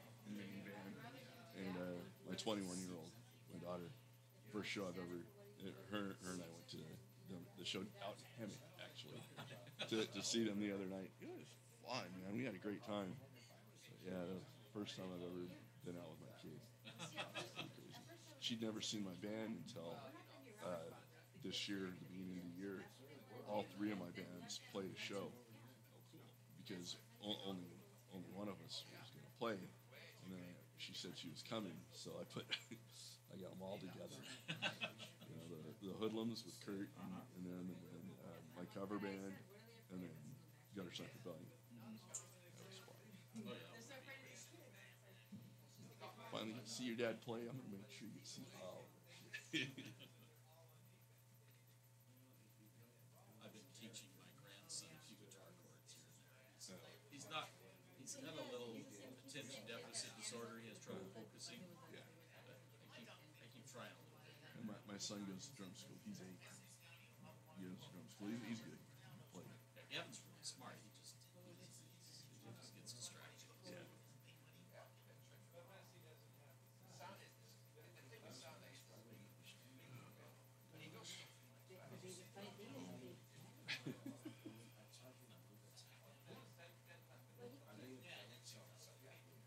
So I think so, because I know when he was talking about the whole I called my wife on the way home. Her car had problems today.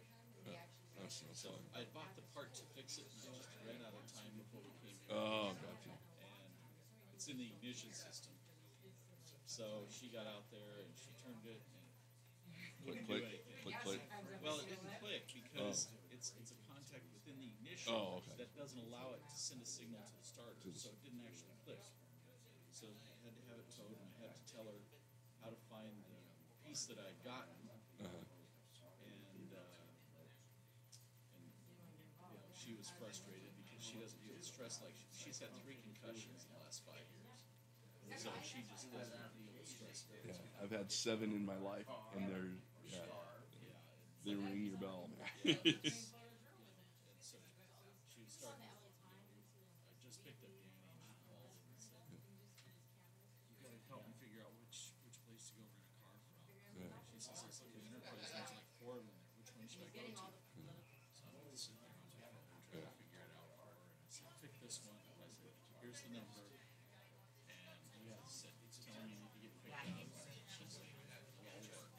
And so luckily, I got. I don't know what she gave him. I think because it was Enterprise. I think they already had one of our email addresses on file, so I got a confirmation of the lease. So I saw what she rented. That's who I always. That's who I always go with. I said, "Call Enterprise because they'll come pick you up." I said, "Not all of them will do that, but I know they will." And that's the easiest way too.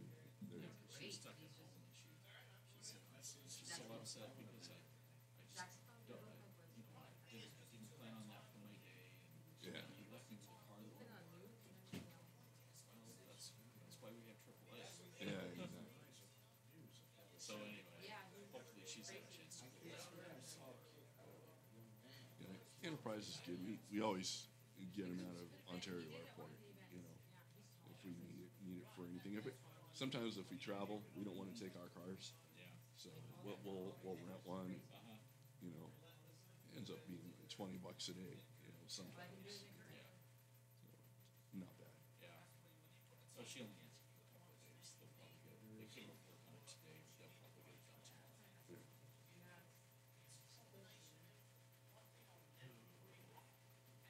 Anyway, so I gotta be very nice when I call her back.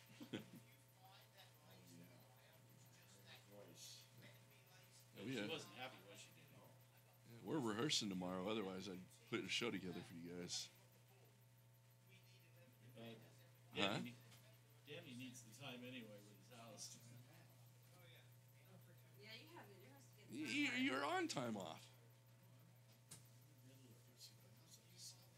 Yeah. Do you swing a hammer?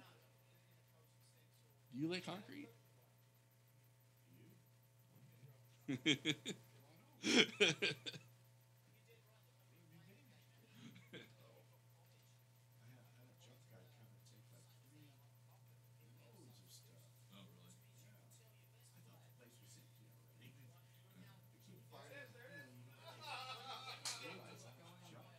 you still have all that stuff in your studio?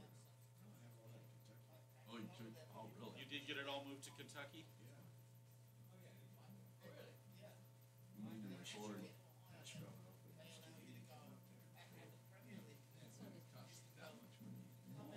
Get out there on top of the recording costs.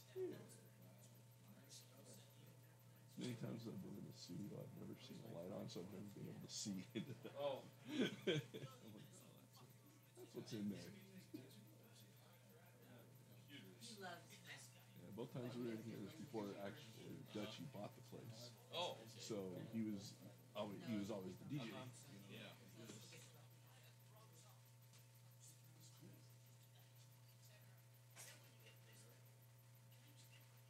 Chad's amplifier picked up here.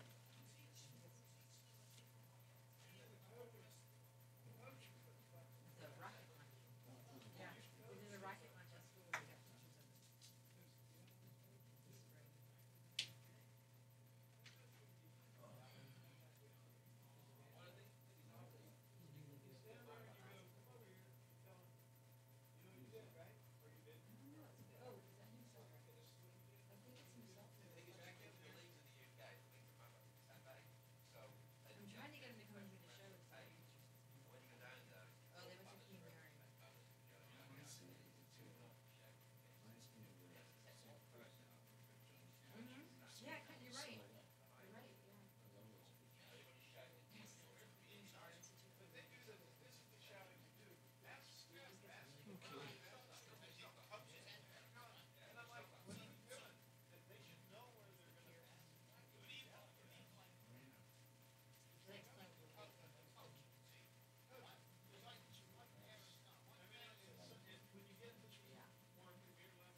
you actually here for, Dan?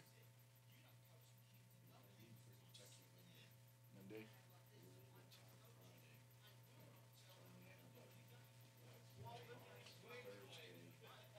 Yeah, so, so I'm going to your show on Thursday. Trying to get Kurt to get me out. I'm trying to make it. Yeah.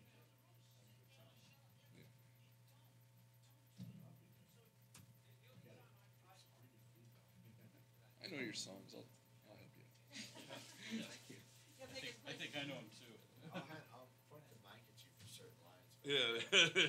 Are you going with them for lunch? Oh no. You're not going to be the roadie?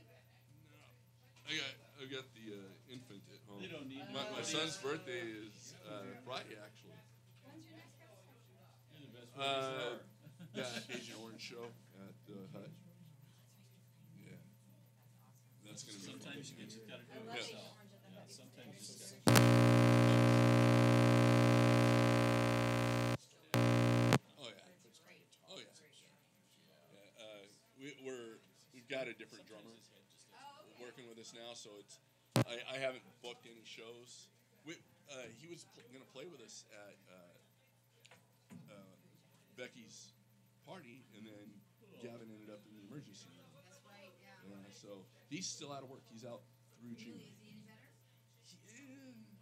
He can walk, but when he's got rheumatoid arthritis, and he had insurance change at work, so he still doesn't have his doctor yet.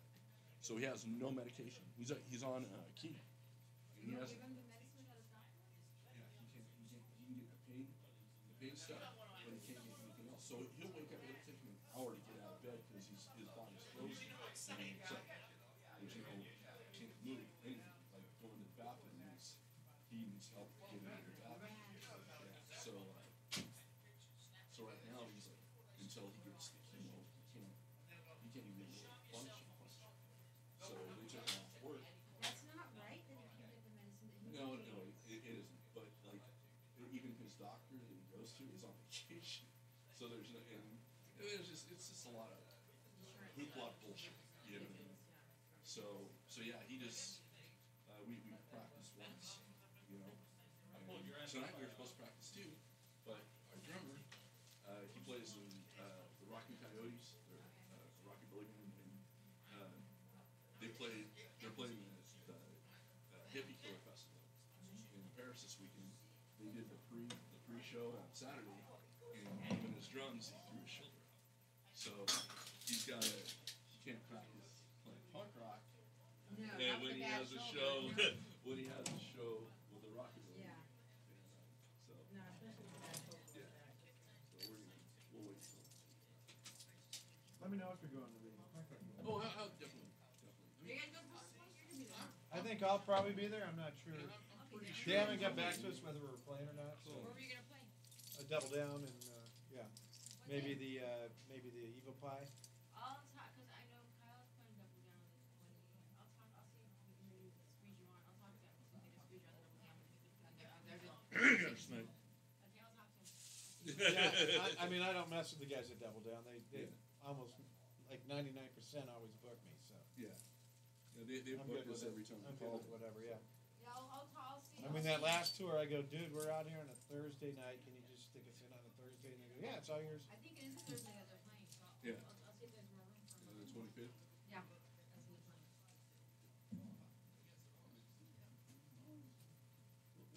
I'll see. I'll ask him. But I sent him, so And like I said, Yeah, it'd be cool if you had the same bill.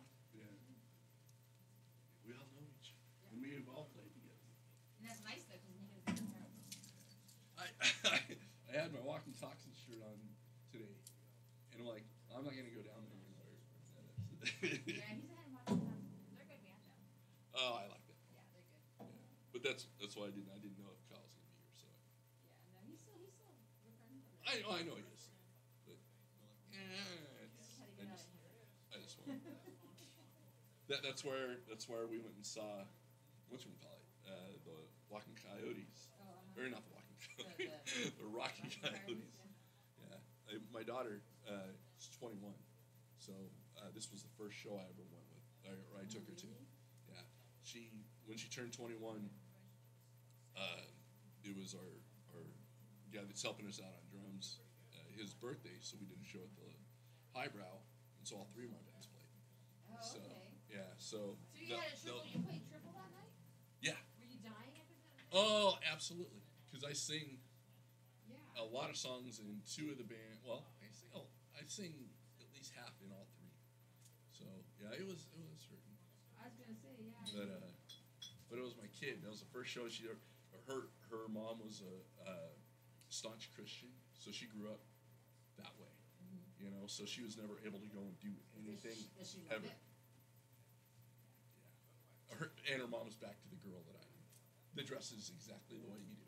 Oh, really? You know, oh yeah, that's the girl she was. Now Then she's back? That's good. then she departed, It's not good. It's not good to leave and made my daughter, dislike me for years. Now my daughter.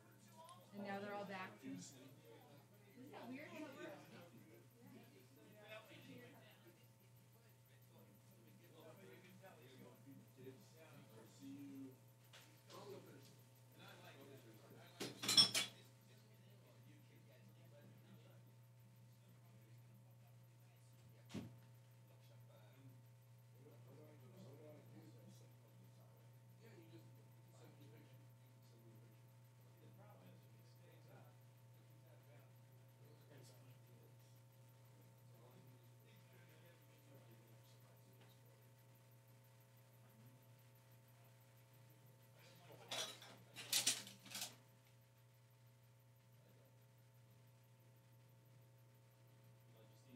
Just email it, yeah. The phone number's not good, I'll never email it. I had a fucking 1,000 calls from it. Jogging, right? How long have you been jogging? I've been here 27 fucking years. I've been here for 52 years. It's funny when people hear my accent and they go, especially with the NFL. I had a season ticket for the Ravens when they were in LA. That's how long I've been here. They're like, what do you know about it? I'm like, "You're fucking kidding me." I got a quiet season of semi-pro.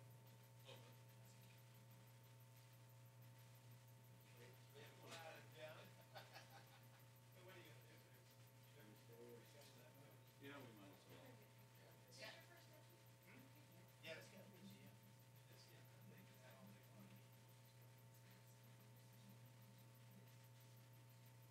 You know when I miss the goal that comes up in the next minute?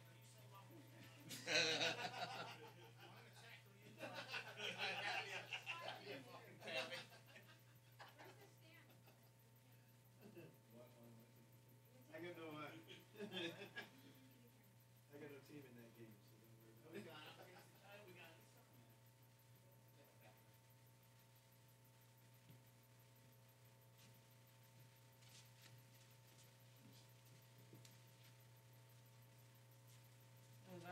I do like those. Okay, Chad. How come I didn't see those? I just noticed. Go ahead, Dutchie. Dutchie, have you seen Chad's shoes? I just happened. You have not noticed them? When he comes in. Chad, come show Dutchie your shoes.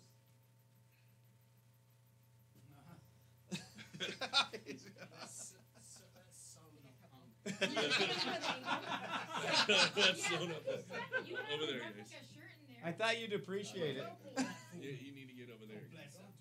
Not wearing it, am I? I don't want to get a Yeah, picture. you would if you fit, right? I don't need your shoes in the picture. They're interesting, but. Come on, Chad. I say that, right? I thought you'd appreciate There it. was a pair of glare Dr. spot. Martens like that. That's a fucking, glare spot. Hot Topic. And they were too small.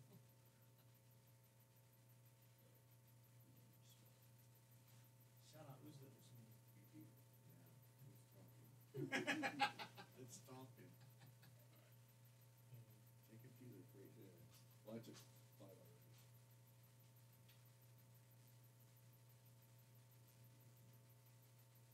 Smurfs. Smokes and smells. I'm sorry. Everybody was moving, so that last picture only got a couple of people. Pleasure. Seriously, next year, hopefully.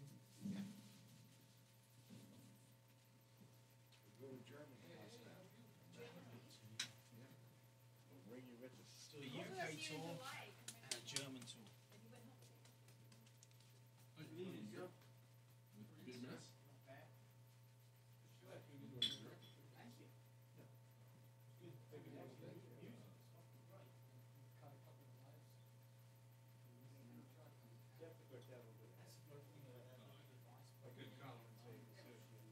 Yeah, let me tell you. Beginning of summer, can you put? Yeah, let me look at me now. One more. Okay. You'll use that to incriminate you. Yeah. Yeah, here's my app.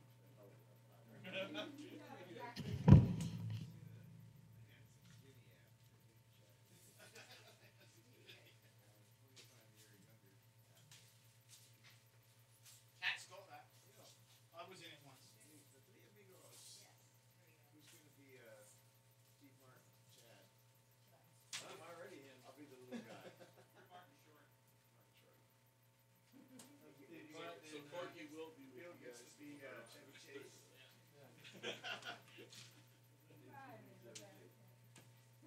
Wasn't that me in the jerk?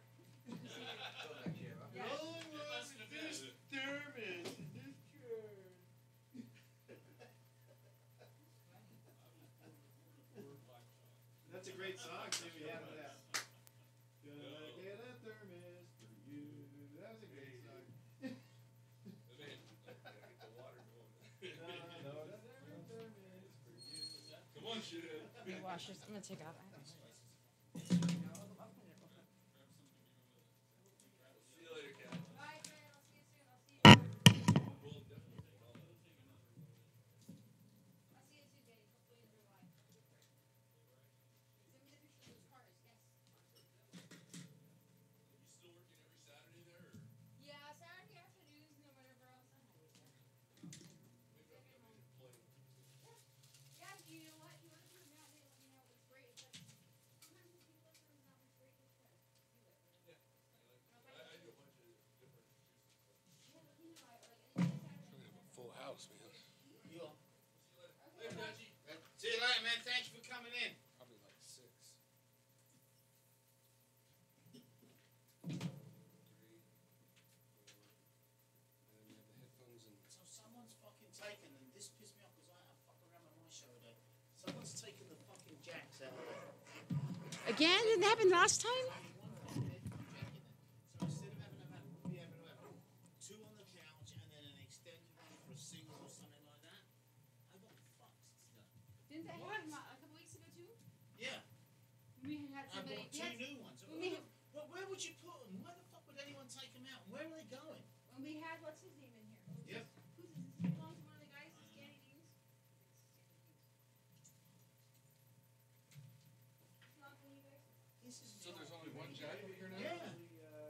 And you know, you would kind of rely on having two on there, and I had the fucking a long headphones to go there, and a shorter one to go there, and two mics, and people move shit around. It's like you're kidding me. So I have 1, And you 2. don't find out until you go live, you know. Yeah, no, I hear you there. So I have 1, 2, 3, 4. So if I had 6, I'm screwed. You got for headphones, you mean? No, you got 5 there and 1 here. 2, 3, well, 4. And then Oh yeah, if you got So 5 on the guess. table. So if you got more than that guess, yeah, you're screwed for headphones. Because I spent. Dutchie, somebody left this that's not the band's. touch that shit. I don't know who I don't know. What's this? Somebody left this, Dutchie. It's not the band's. It was down there on the floor. So Alright, maybe must the be show. from a show another day then. I was gonna put it here. You know what? I can steal that one off of there because I have my own headset with an adapter. Yeah, that'll work. I can just put this headphone on. You only need one mic on here though, right? Yeah, one mic will work. They could share it if they're on the couch. And you got headphones on there. So I have one there, and then I can let them use this one. Actually, yeah, I can let them use this one, or I can let them use mine because mine has a freaking long ass cord.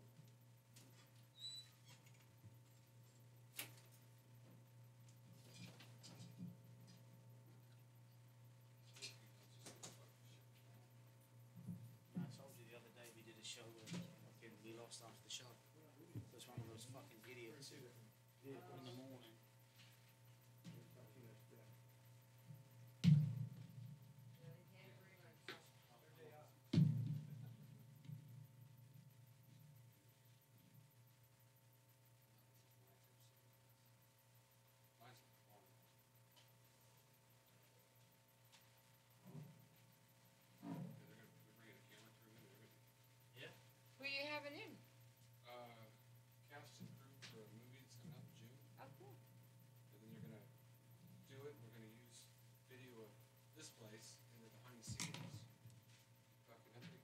Oh, that's cool. Yeah, and it's some of the stuff's already. Is this the stuff that you're going to do the other Sunday morning? Yeah, some of the stuff is going to be is already on IMDb, and then so we'll be on that. That's pretty good exposure for us, I think. Can't hurt, right? Oh, Dutchie, I gotta talk to you. Speaking of that, before I go, I gotta talk to you about that whole issue, the whole log issue thing.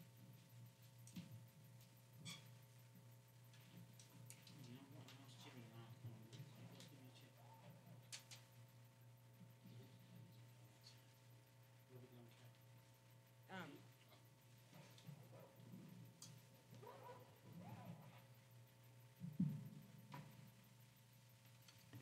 Awesome. Are these ones over here? Yeah.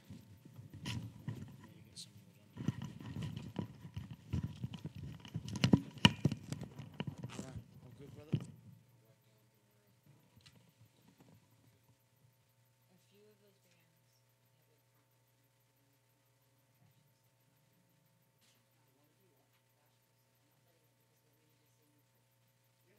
I found out why he was upset with me. Kyle messaged the chick.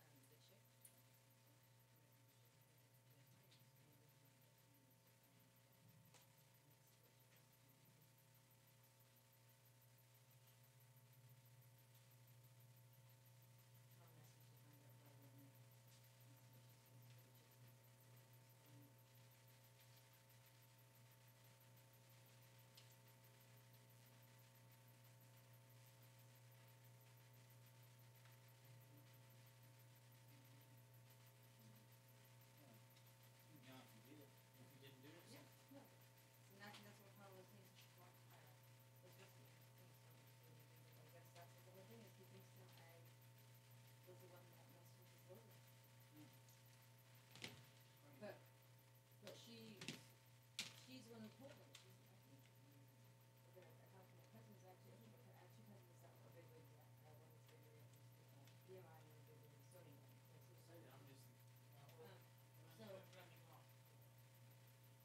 I asked them. I messaged my cousin because she was trying to use that they were talking to Sony and BMI to get the guys to sign for the compilation, right? They're not. My cousin ran through to it. She couldn't do it. Sony. She works for BMI. I work for Sony. They couldn't do it. They're not all. They put it on the contract with them. So this chick might be mad that I called them out on the truth. I'm not sure what her issue is. Maybe it sound. I mean, it was. I know it was a coincidence that all went down that same day. You know. Yeah, it's like I didn't even know what was going on. Then all of a sudden, the next day, I'm the one who did it. And I was like, You know the fact that they were on the show the same day and then all of a sudden you're being called out. yeah. So it has nothing to do with the radio. It's a personal thing that I can't figure out. Is that your war or is it? Yeah. I'll move them out when we're done. There's a case on the floor down there. Okay, I'll just use these ones and then I'll leave it. Dave's been messaging me, and he told me to be careful. Yeah, no. Dave's been messaging me, and he told me to be careful for Josh Thompson, the one man.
station is going on.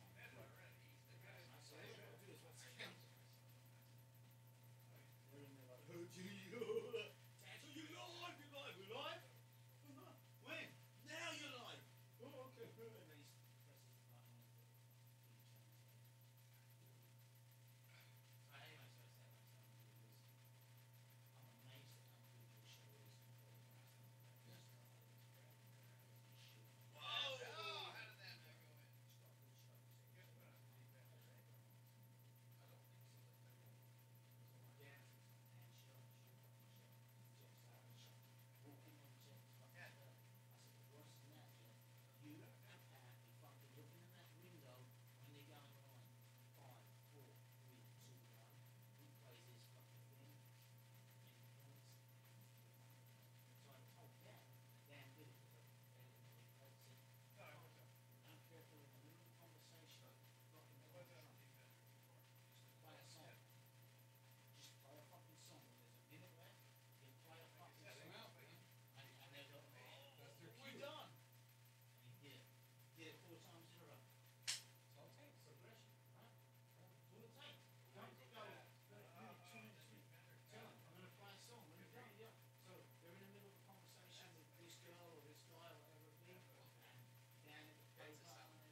headsets there that should work.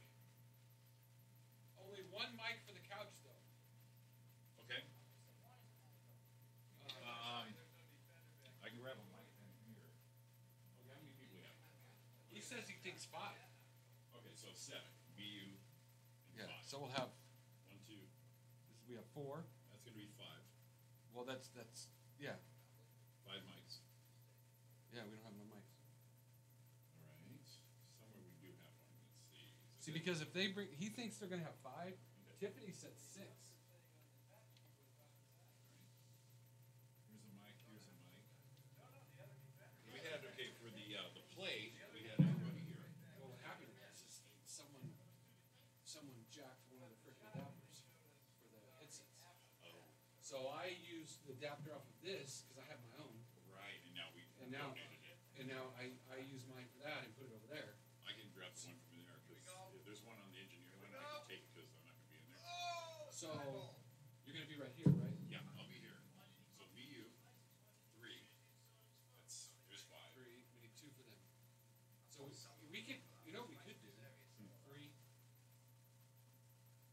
We could put one on the couch. We have a chair in the engineer room.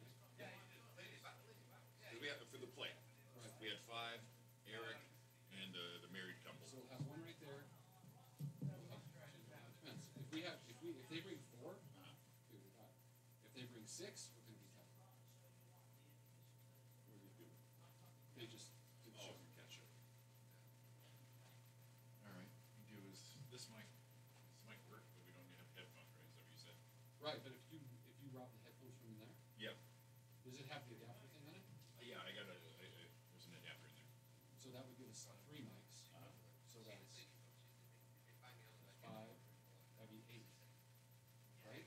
Yeah. 6, 7, 8 headphones. So we just gotta make sure that works.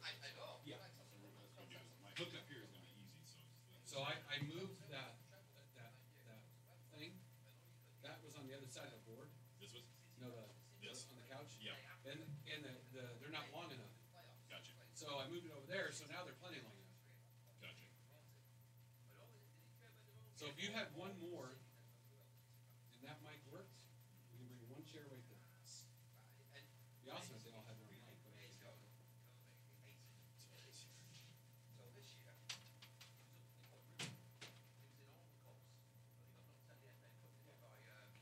they're treating this like a big deal, dude.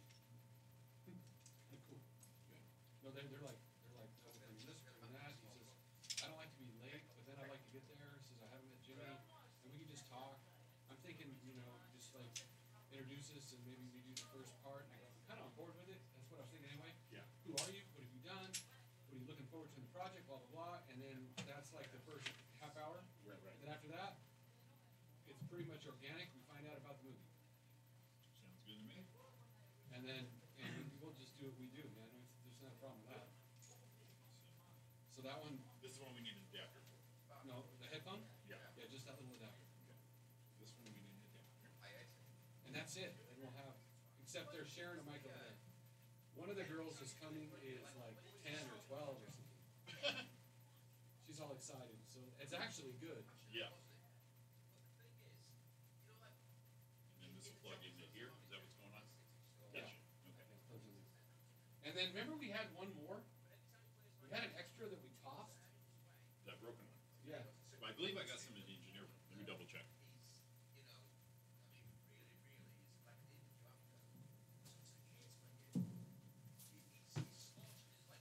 So, let's see what we got here.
You found one? Oh, shit. Oh, never mind. No.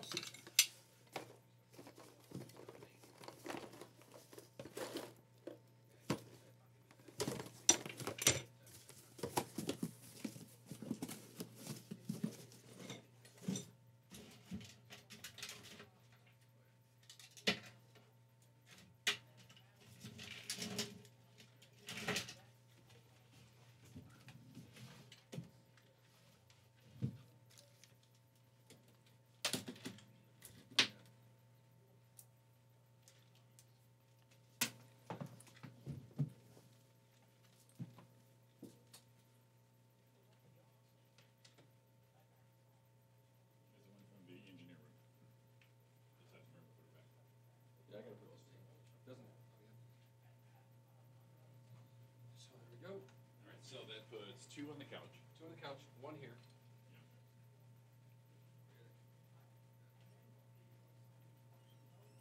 One here. 2 on the couch. Kind of short. Is that cord longer to swap positions? Oh, yeah, it looks like it is. Oh, just switch them. Yeah. This guy over here. This guy over here. Oh, sorry. Oh, yeah, there we go. Come back.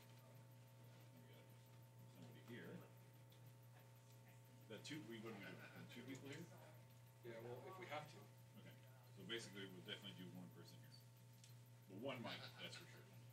And they will be turned. How come this board's not on? They probably didn't use it one time. Probably didn't use it since we did. Yeah. So this is 1, first 2. Or you just want to put a chair here. 1 person on the couch, 1 person on the chair. That's what I was thinking. Okay. Right? You think? Yeah, be comfortable that way.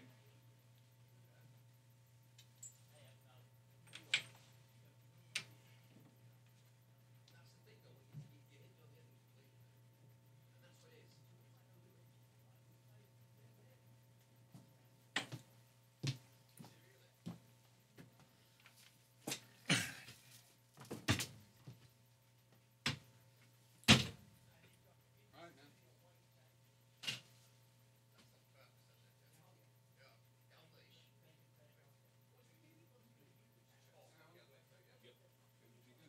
Shit, did you get water?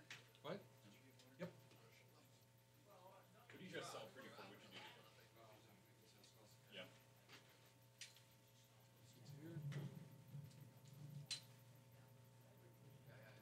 He does everything, dude.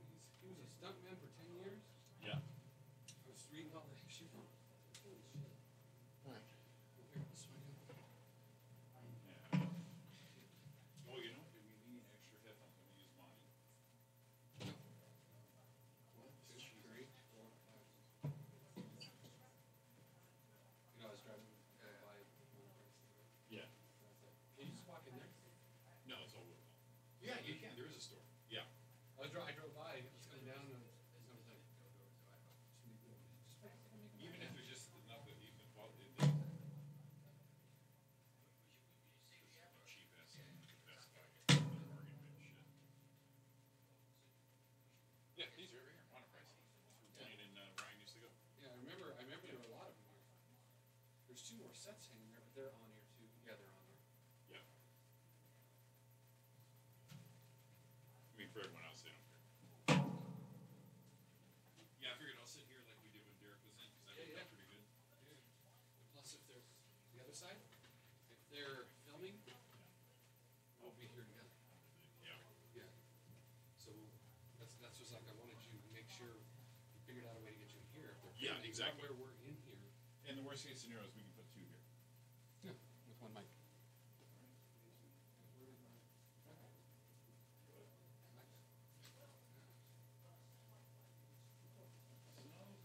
Sound check. Want to check it now or no? Ah, fuck it. No.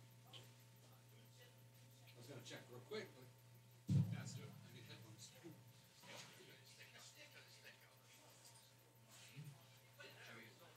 on the way. I know I talked to you about it.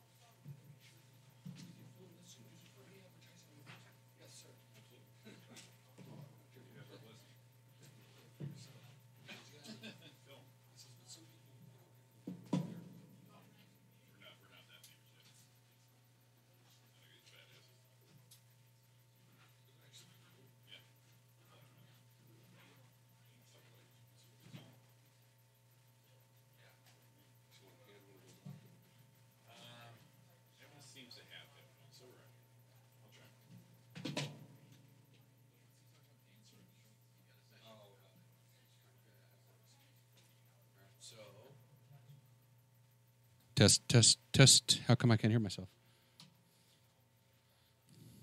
Hello, hello. Test one. How come I only get one? Only get one channel. Hello. I only get one channel out of my headset. So you're 5, right? So we're gonna turn the engineer off. Go. Check 1, 2, 2, 1, 2, 2. I'm only getting one fucking. I'm only getting one. These headphones at all. We get one channel. Is that adapter again? That's my adapter. Oh. Test one channel. Test, test. Why one channel?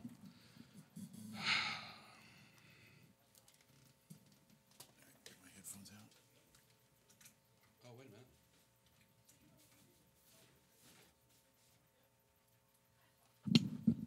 Test, test, test, test. Test, test, test, test, test. Test, test, test, test, test, test. Only one channel. I got you in both. Test, test. There it goes. All right. Check 1, 2, Check 1, 2. 2. Good, good. All right. All right. So 5's good. Turn this one off. Turn 5 off. Turn 2's got to be on. So that's 4, right? 4. Yeah, 4's working. 4's working. 1, 2, 1, 2, 1, 2. 4,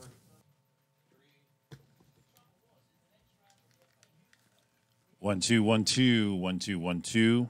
Maybe a little higher. That's fine. You can hear me good? Yeah, I got you. Good. That's right. These. 1, 2, 3. Yep. That's so weird. 1, 2, 3. 1, 2, 3. Gotcha, gotcha.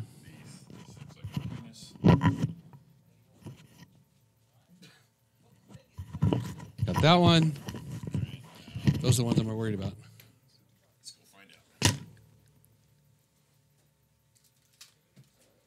Because I can't turn them on here. Gotcha. So they're on. I don't hear you. It's this thing that's scaring me. Got you here. 1, 2, 3. No. All right. They're on mute. That's why. Oh.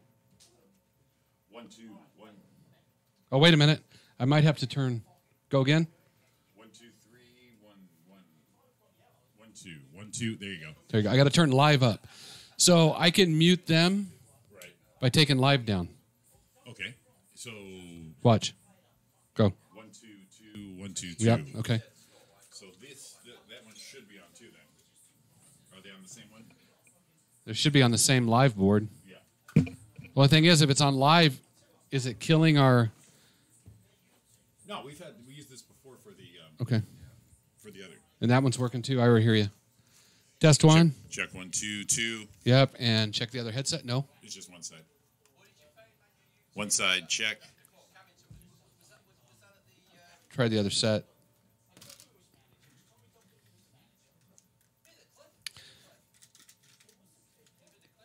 Test one. Test one. There it is. Okay. So that one's maybe it's that headset. Yeah, because I remember it being over there, so maybe it's just making the rounds. There's two right behind you, on the wall. Okay. Well, these are both good, so I'll just get rid of these. Right. But if we need another one, we might Gotcha. switch it out. Those were all in the pile over there. I just said I hung them up. I mean, come on, man.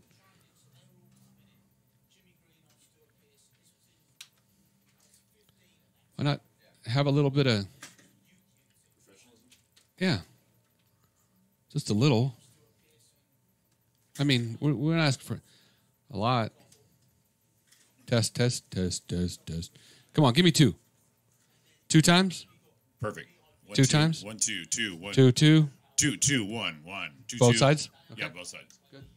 All right, so all 3 of these headphones work. Get rid of those ones. Get rid of these. Probably just freaking shit can them. Yeah, there's no sense in keeping broken shit. Got a thing at work that says broken straps. Everyone's made a big pile for them. I grabbed that whole pile, put them in the trash. Are we bon voyaging these bitches? What's going on? Damn, dude. All right, so we're live here. These guys will share a mic if we have 2 on the couch, which is fine. We got another mic. Awesome. The pickup is fine though. Yeah, and I've been noticing on our recordings we're loud. Yeah. I actually decrease the volume now a little bit before I export it. just because we're lit. And there's the YouTube live thing. Tripod? Oh yeah, and with the whole crowd here, I'll just do a quick walk around. But Jack of all nerds, they showed me how to do the Facebook Live video. I don't know if I'll do it tonight. Yeah, I was noticing with Dutchy tonight it worked for a bit. This is fucking fire. A friend of mine got this. Oh yeah. All right. Here we go. That's my Is that your number? Yeah. Is that what you play? That's Rashford's number. Is that because? Oh no, you want the striker. You can feel it. So a lot of strikers my are number, wrong for him. number 19 was because of the Raiders fucking kicking. Oh okay. Yeah, the LA Raiders kicking. So I took his number when I played semi-pro football. Campbell, Rooney, Beckham, that's good. I like that. Right? So you look at it now. This was hanging on my fucking kitchen wall, right? Yeah. And the team, I used to have my teams around for barbecues, and they went. You play for England? I'm like, yeah. To this day, some of those kids, they were telling everyone, "I'll go play with fucking Beckham and Rooney." And how'd you know? Because we saw his fucking pitch when he was up. True. Training. Where's your signature? They do know. That's good. Fucking funny as Yeah, that is good. It's a great game. I tell you what, you can bring people together. You bring kids together when you're coaching like that. You know, with barbecues. It's one of the biggest things about football coaches don't understand. The end of the season part, player of the year, sportsman of the year. Coming up close, yeah. You know, all that shit. Players Player of the Year. Mine's Player of Players the Year. Player of the Yeah, Year. that's a good one. Parents player of the year. You know?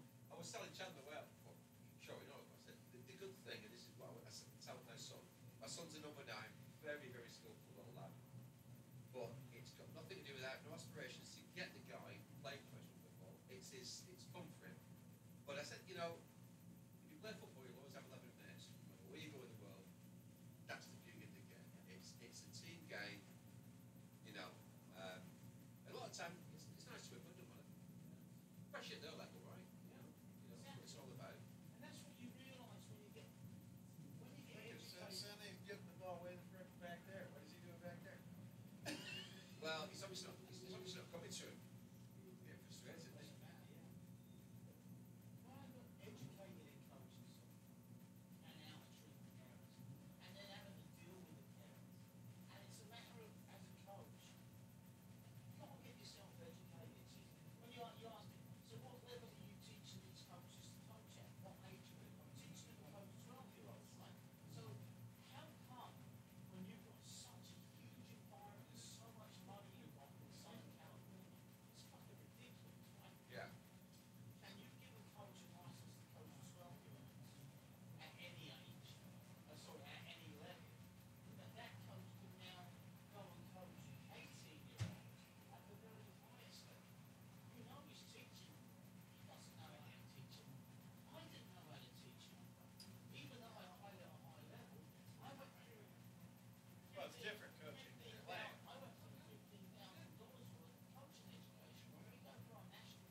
telling him once in a while. Yeah. But, Nothing wrong with that. No.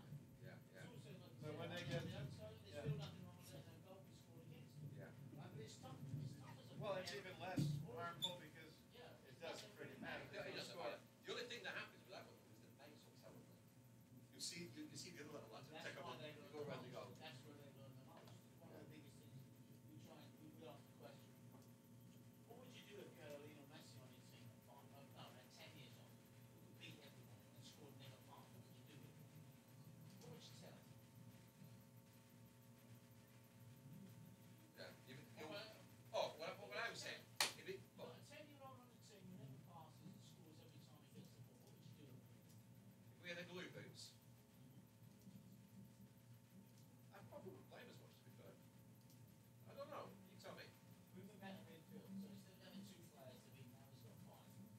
But then he keeps doing it. Every time he gets Losing the ball after just through 2 or 3 No, guys. not losing the ball. Scoring every time. Or losing the ball. Either way, it doesn't matter. So you move him back to midfield, he still does the same. But he's great. And he still manages to score 5 a game and you win 5 to 2. What would you do with him then? Defense, this is where we're going. That's exactly what we've done. So we put him back in defence, right? And then we get to the next year he plays. We start him back up front. And we tell him, hey, do me a favour. See if you can't pass it. But he doesn't. So you move him back. So he's 8, now he's 9. You move him back and he does the same. Now he's 10. What in the end is going to teach him? And the bigger question is, over those 3 years from being 5 years, let's say, from being an 8-year-old to 30, you've been his coach for 5 years. He's still doing the same shit.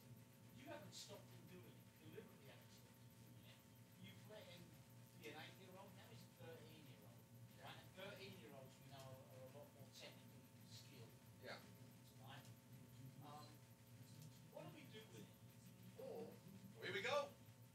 Rep. penalty. That's got to be. It's got to be given. He's playing about. Oh, there it is. There we go. There it is. They're going to score 4. Now we've got a game. Now we've got a side going. I think. I think he's killed it. It's I done. think. Hey, It's look done. how much time. Game's over, yeah. They've got to give us an away goal for 2. So now No, game's They've over. got to score 4. Game's over. They have to score 4. let's go for Hang it. on a second. You saw Liverpool struggle with that in the first half. I don't think Klopp's got a technical manager. I think Guardiola is. I think Klopp. This could get to a 4-3 situation where there's someone playing. Now I think Liverpool lost his tail between 4. I think so, yeah. They do. Because City have got to come on. They've got to score 4. They've got to score a goal every 8 minutes.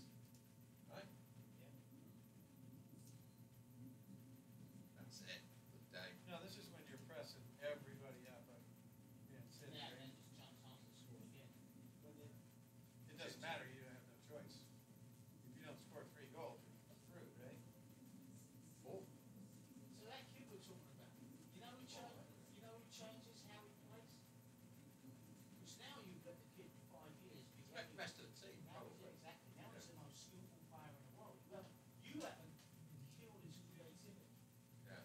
And now it gets to 15 and 16, right? Where Yeah. instead of an 8-year-old going, oh, they don't think we just don't have the ball anymore. Now you've got a 16-year-old playing on his head, just pass the fucking ball, dude. Who you become. Pass the fucking ball. Right? So now he's, and the coach is now in a place where you know how good he is. Now he's not doing it. You listen to your teammates, and now listen to me. If you don't pass the fucking ball, Yeah. you ain't playing. Now you wouldn't do that if you're still playing. Right? That's how Lionel Messi is. No, but it doesn't Would you matter. ever tell Messi you should have passed? Ever? Even No, if you think he no, should not have now done. because of the creativity. You don't But tell that's her. where we learned it was when he was 10. Yeah. And No, but it doesn't matter in that situation. There's nothing to say because there's only a handful of those players. Exactly.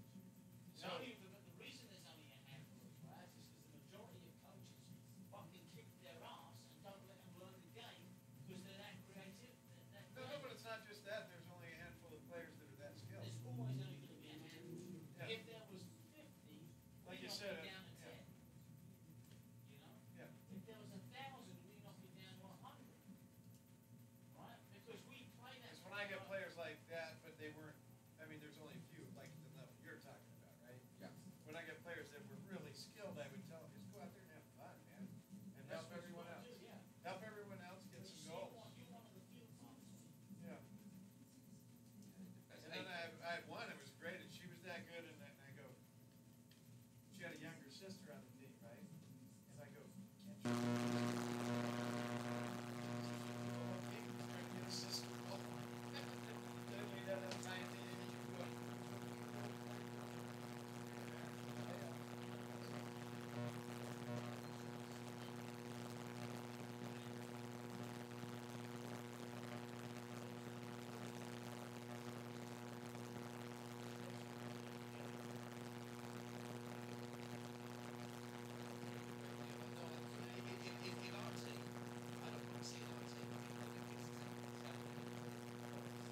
How's it going? What's going on, man? Not much. This okay in here? Okay. How dare you? No. Well, I asked because, you know, knowing me, I'll spill it on the mic and then we have a fire and it's all right. We're just like sitting wherever. What's up, Sean? How's it going? We We got How was, 3, 4. Wolf and Lodge? yeah, it was good. It was fun. It was all right? Yeah, 2, 3, 4. Drew. So we could do. Oh, we got 6. So where is that place? In Anaheim? Oh, okay, it's not too Yeah. far then. So like, what is it, like we a have water park? 3 headphones. Yeah, it's like a Really? water park. Yeah. I'll see some on Instagram. I was like, wow, that water park. It's pretty cool. We got 6 then. Oh, hey, what's up?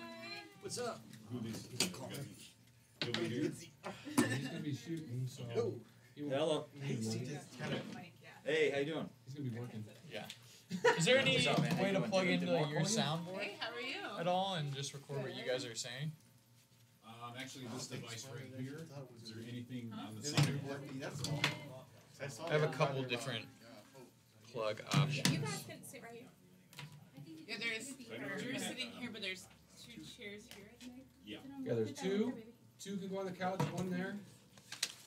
So we should have 6 spots. Yeah, that was like that was the first thing I did. Was like make sure I turn this off. You don't want to hear Thundercat's theme song going off. Oh, go on. Yeah, I know you want to get some rest, so. This chair is that weird. It'll be good, baby. Alright, who are we missing? Anybody? Drew's just on the phone. Drew? We don't need him anyways. He's not very important. Yeah, who's that guy? But Who's that guy? Is What's this the everybody? point? Is this everybody? You think this is everybody? Yeah. Yeah, it is. Oh, perfect. Good. So we got enough. Yeah, we got way enough. We're way good. Yeah, we got So we enough. do have an empty seat here if someone wants to sit for us. Maybe Darlene can sit there. You want to sit there? No, I don't. Like I said, we can put one of You you guys. never know. We can put one of you guys on the main one here. On this one Yeah, here. because we will have her mom. And she can chill on the couch if she wants. Just chill on the couch, and that way you have your own mic, and then she can have headphones. She'll be able to hear too. So we can put one of you up here. Okay, I guess I'll go with that. Whatever. You're the main guy. Look at Tiffany wants nothing to do with coming up front. I can go out there if you want. She's like, no. I'll go. It don't matter to me. Well, It's it's just, a good place for her to sit. I remember when I was in It's high pretty school, much I always off went in mic, the back of the room because when you're in the front, they was calling you. You know what I mean? So, I just know figured that it was a anyway. comfy couch. I said, No, you gotta can get her- stay wherever you want. Wherever you want to be. all right, Like forget I it. said, I'll do it. I'll go in front. All right, forget it. The only thing is over there, 2 people would share a mic. Well, that's why she's not. I don't want to really. No, that's what I mean. If she puts Yeah. a headphone on. Yeah, she'll have her headphones on, monitor, but you won't be on mic or anything like that. Unless you say something. Best way to get all you guys. Yeah, I was never here, so I couldn't. I was gonna try to give you like a little lowdown on the place, but Yeah, I got everything set up. maybe from back there, maybe. Yeah, that's. Roy, where's your guys' camera? We have 1, 2, 3. Oh, I see. Got you. Yeah, and it's like an iPhone camera. As soon as you point Right. on it, you're like this far away. Yeah, these are close-up shots. Yeah, you're right. Yeah. Okay.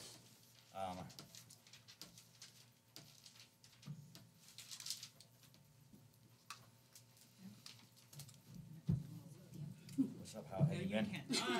Yeah, excited. Remember, everybody got to project. Even though we got mics, you got to project. You got to talk On- loud. Okay, your regular mic on yours. You're gonna talk into the side of the mic, right there. So it's sideways. Yours is a side mic also. That's the sweet spot. That's the sweet spot. That's your headphones. You're gonna do that so you can hear us blab. A couple inches away, it's perfect. Matter of fact, we can get a mic right to everybody.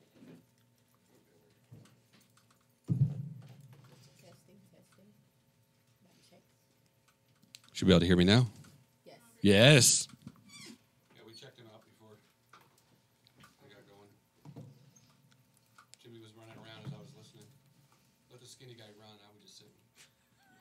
seen that bit from.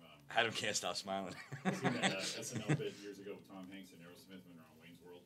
Tom Hanks is the roadie running around going syphilis, syphilis, syphilis. That's what I was doing. Roy's on here going check 1, 2, 3, and running around all. We're up. We're go. All right, so I got this. This is good coffee, by the way. Even though I gripe about Starbucks, but it is good Here. coffee. Oh, we're taking roll call. Sorry, here. Wait. Did he say Drew or True? Huh? He said Drew or I said Drew. It's all right. Could be a little confusing. Two. Depending on your accent, like mine, when you say D's and T's, it usually comes out the same. So.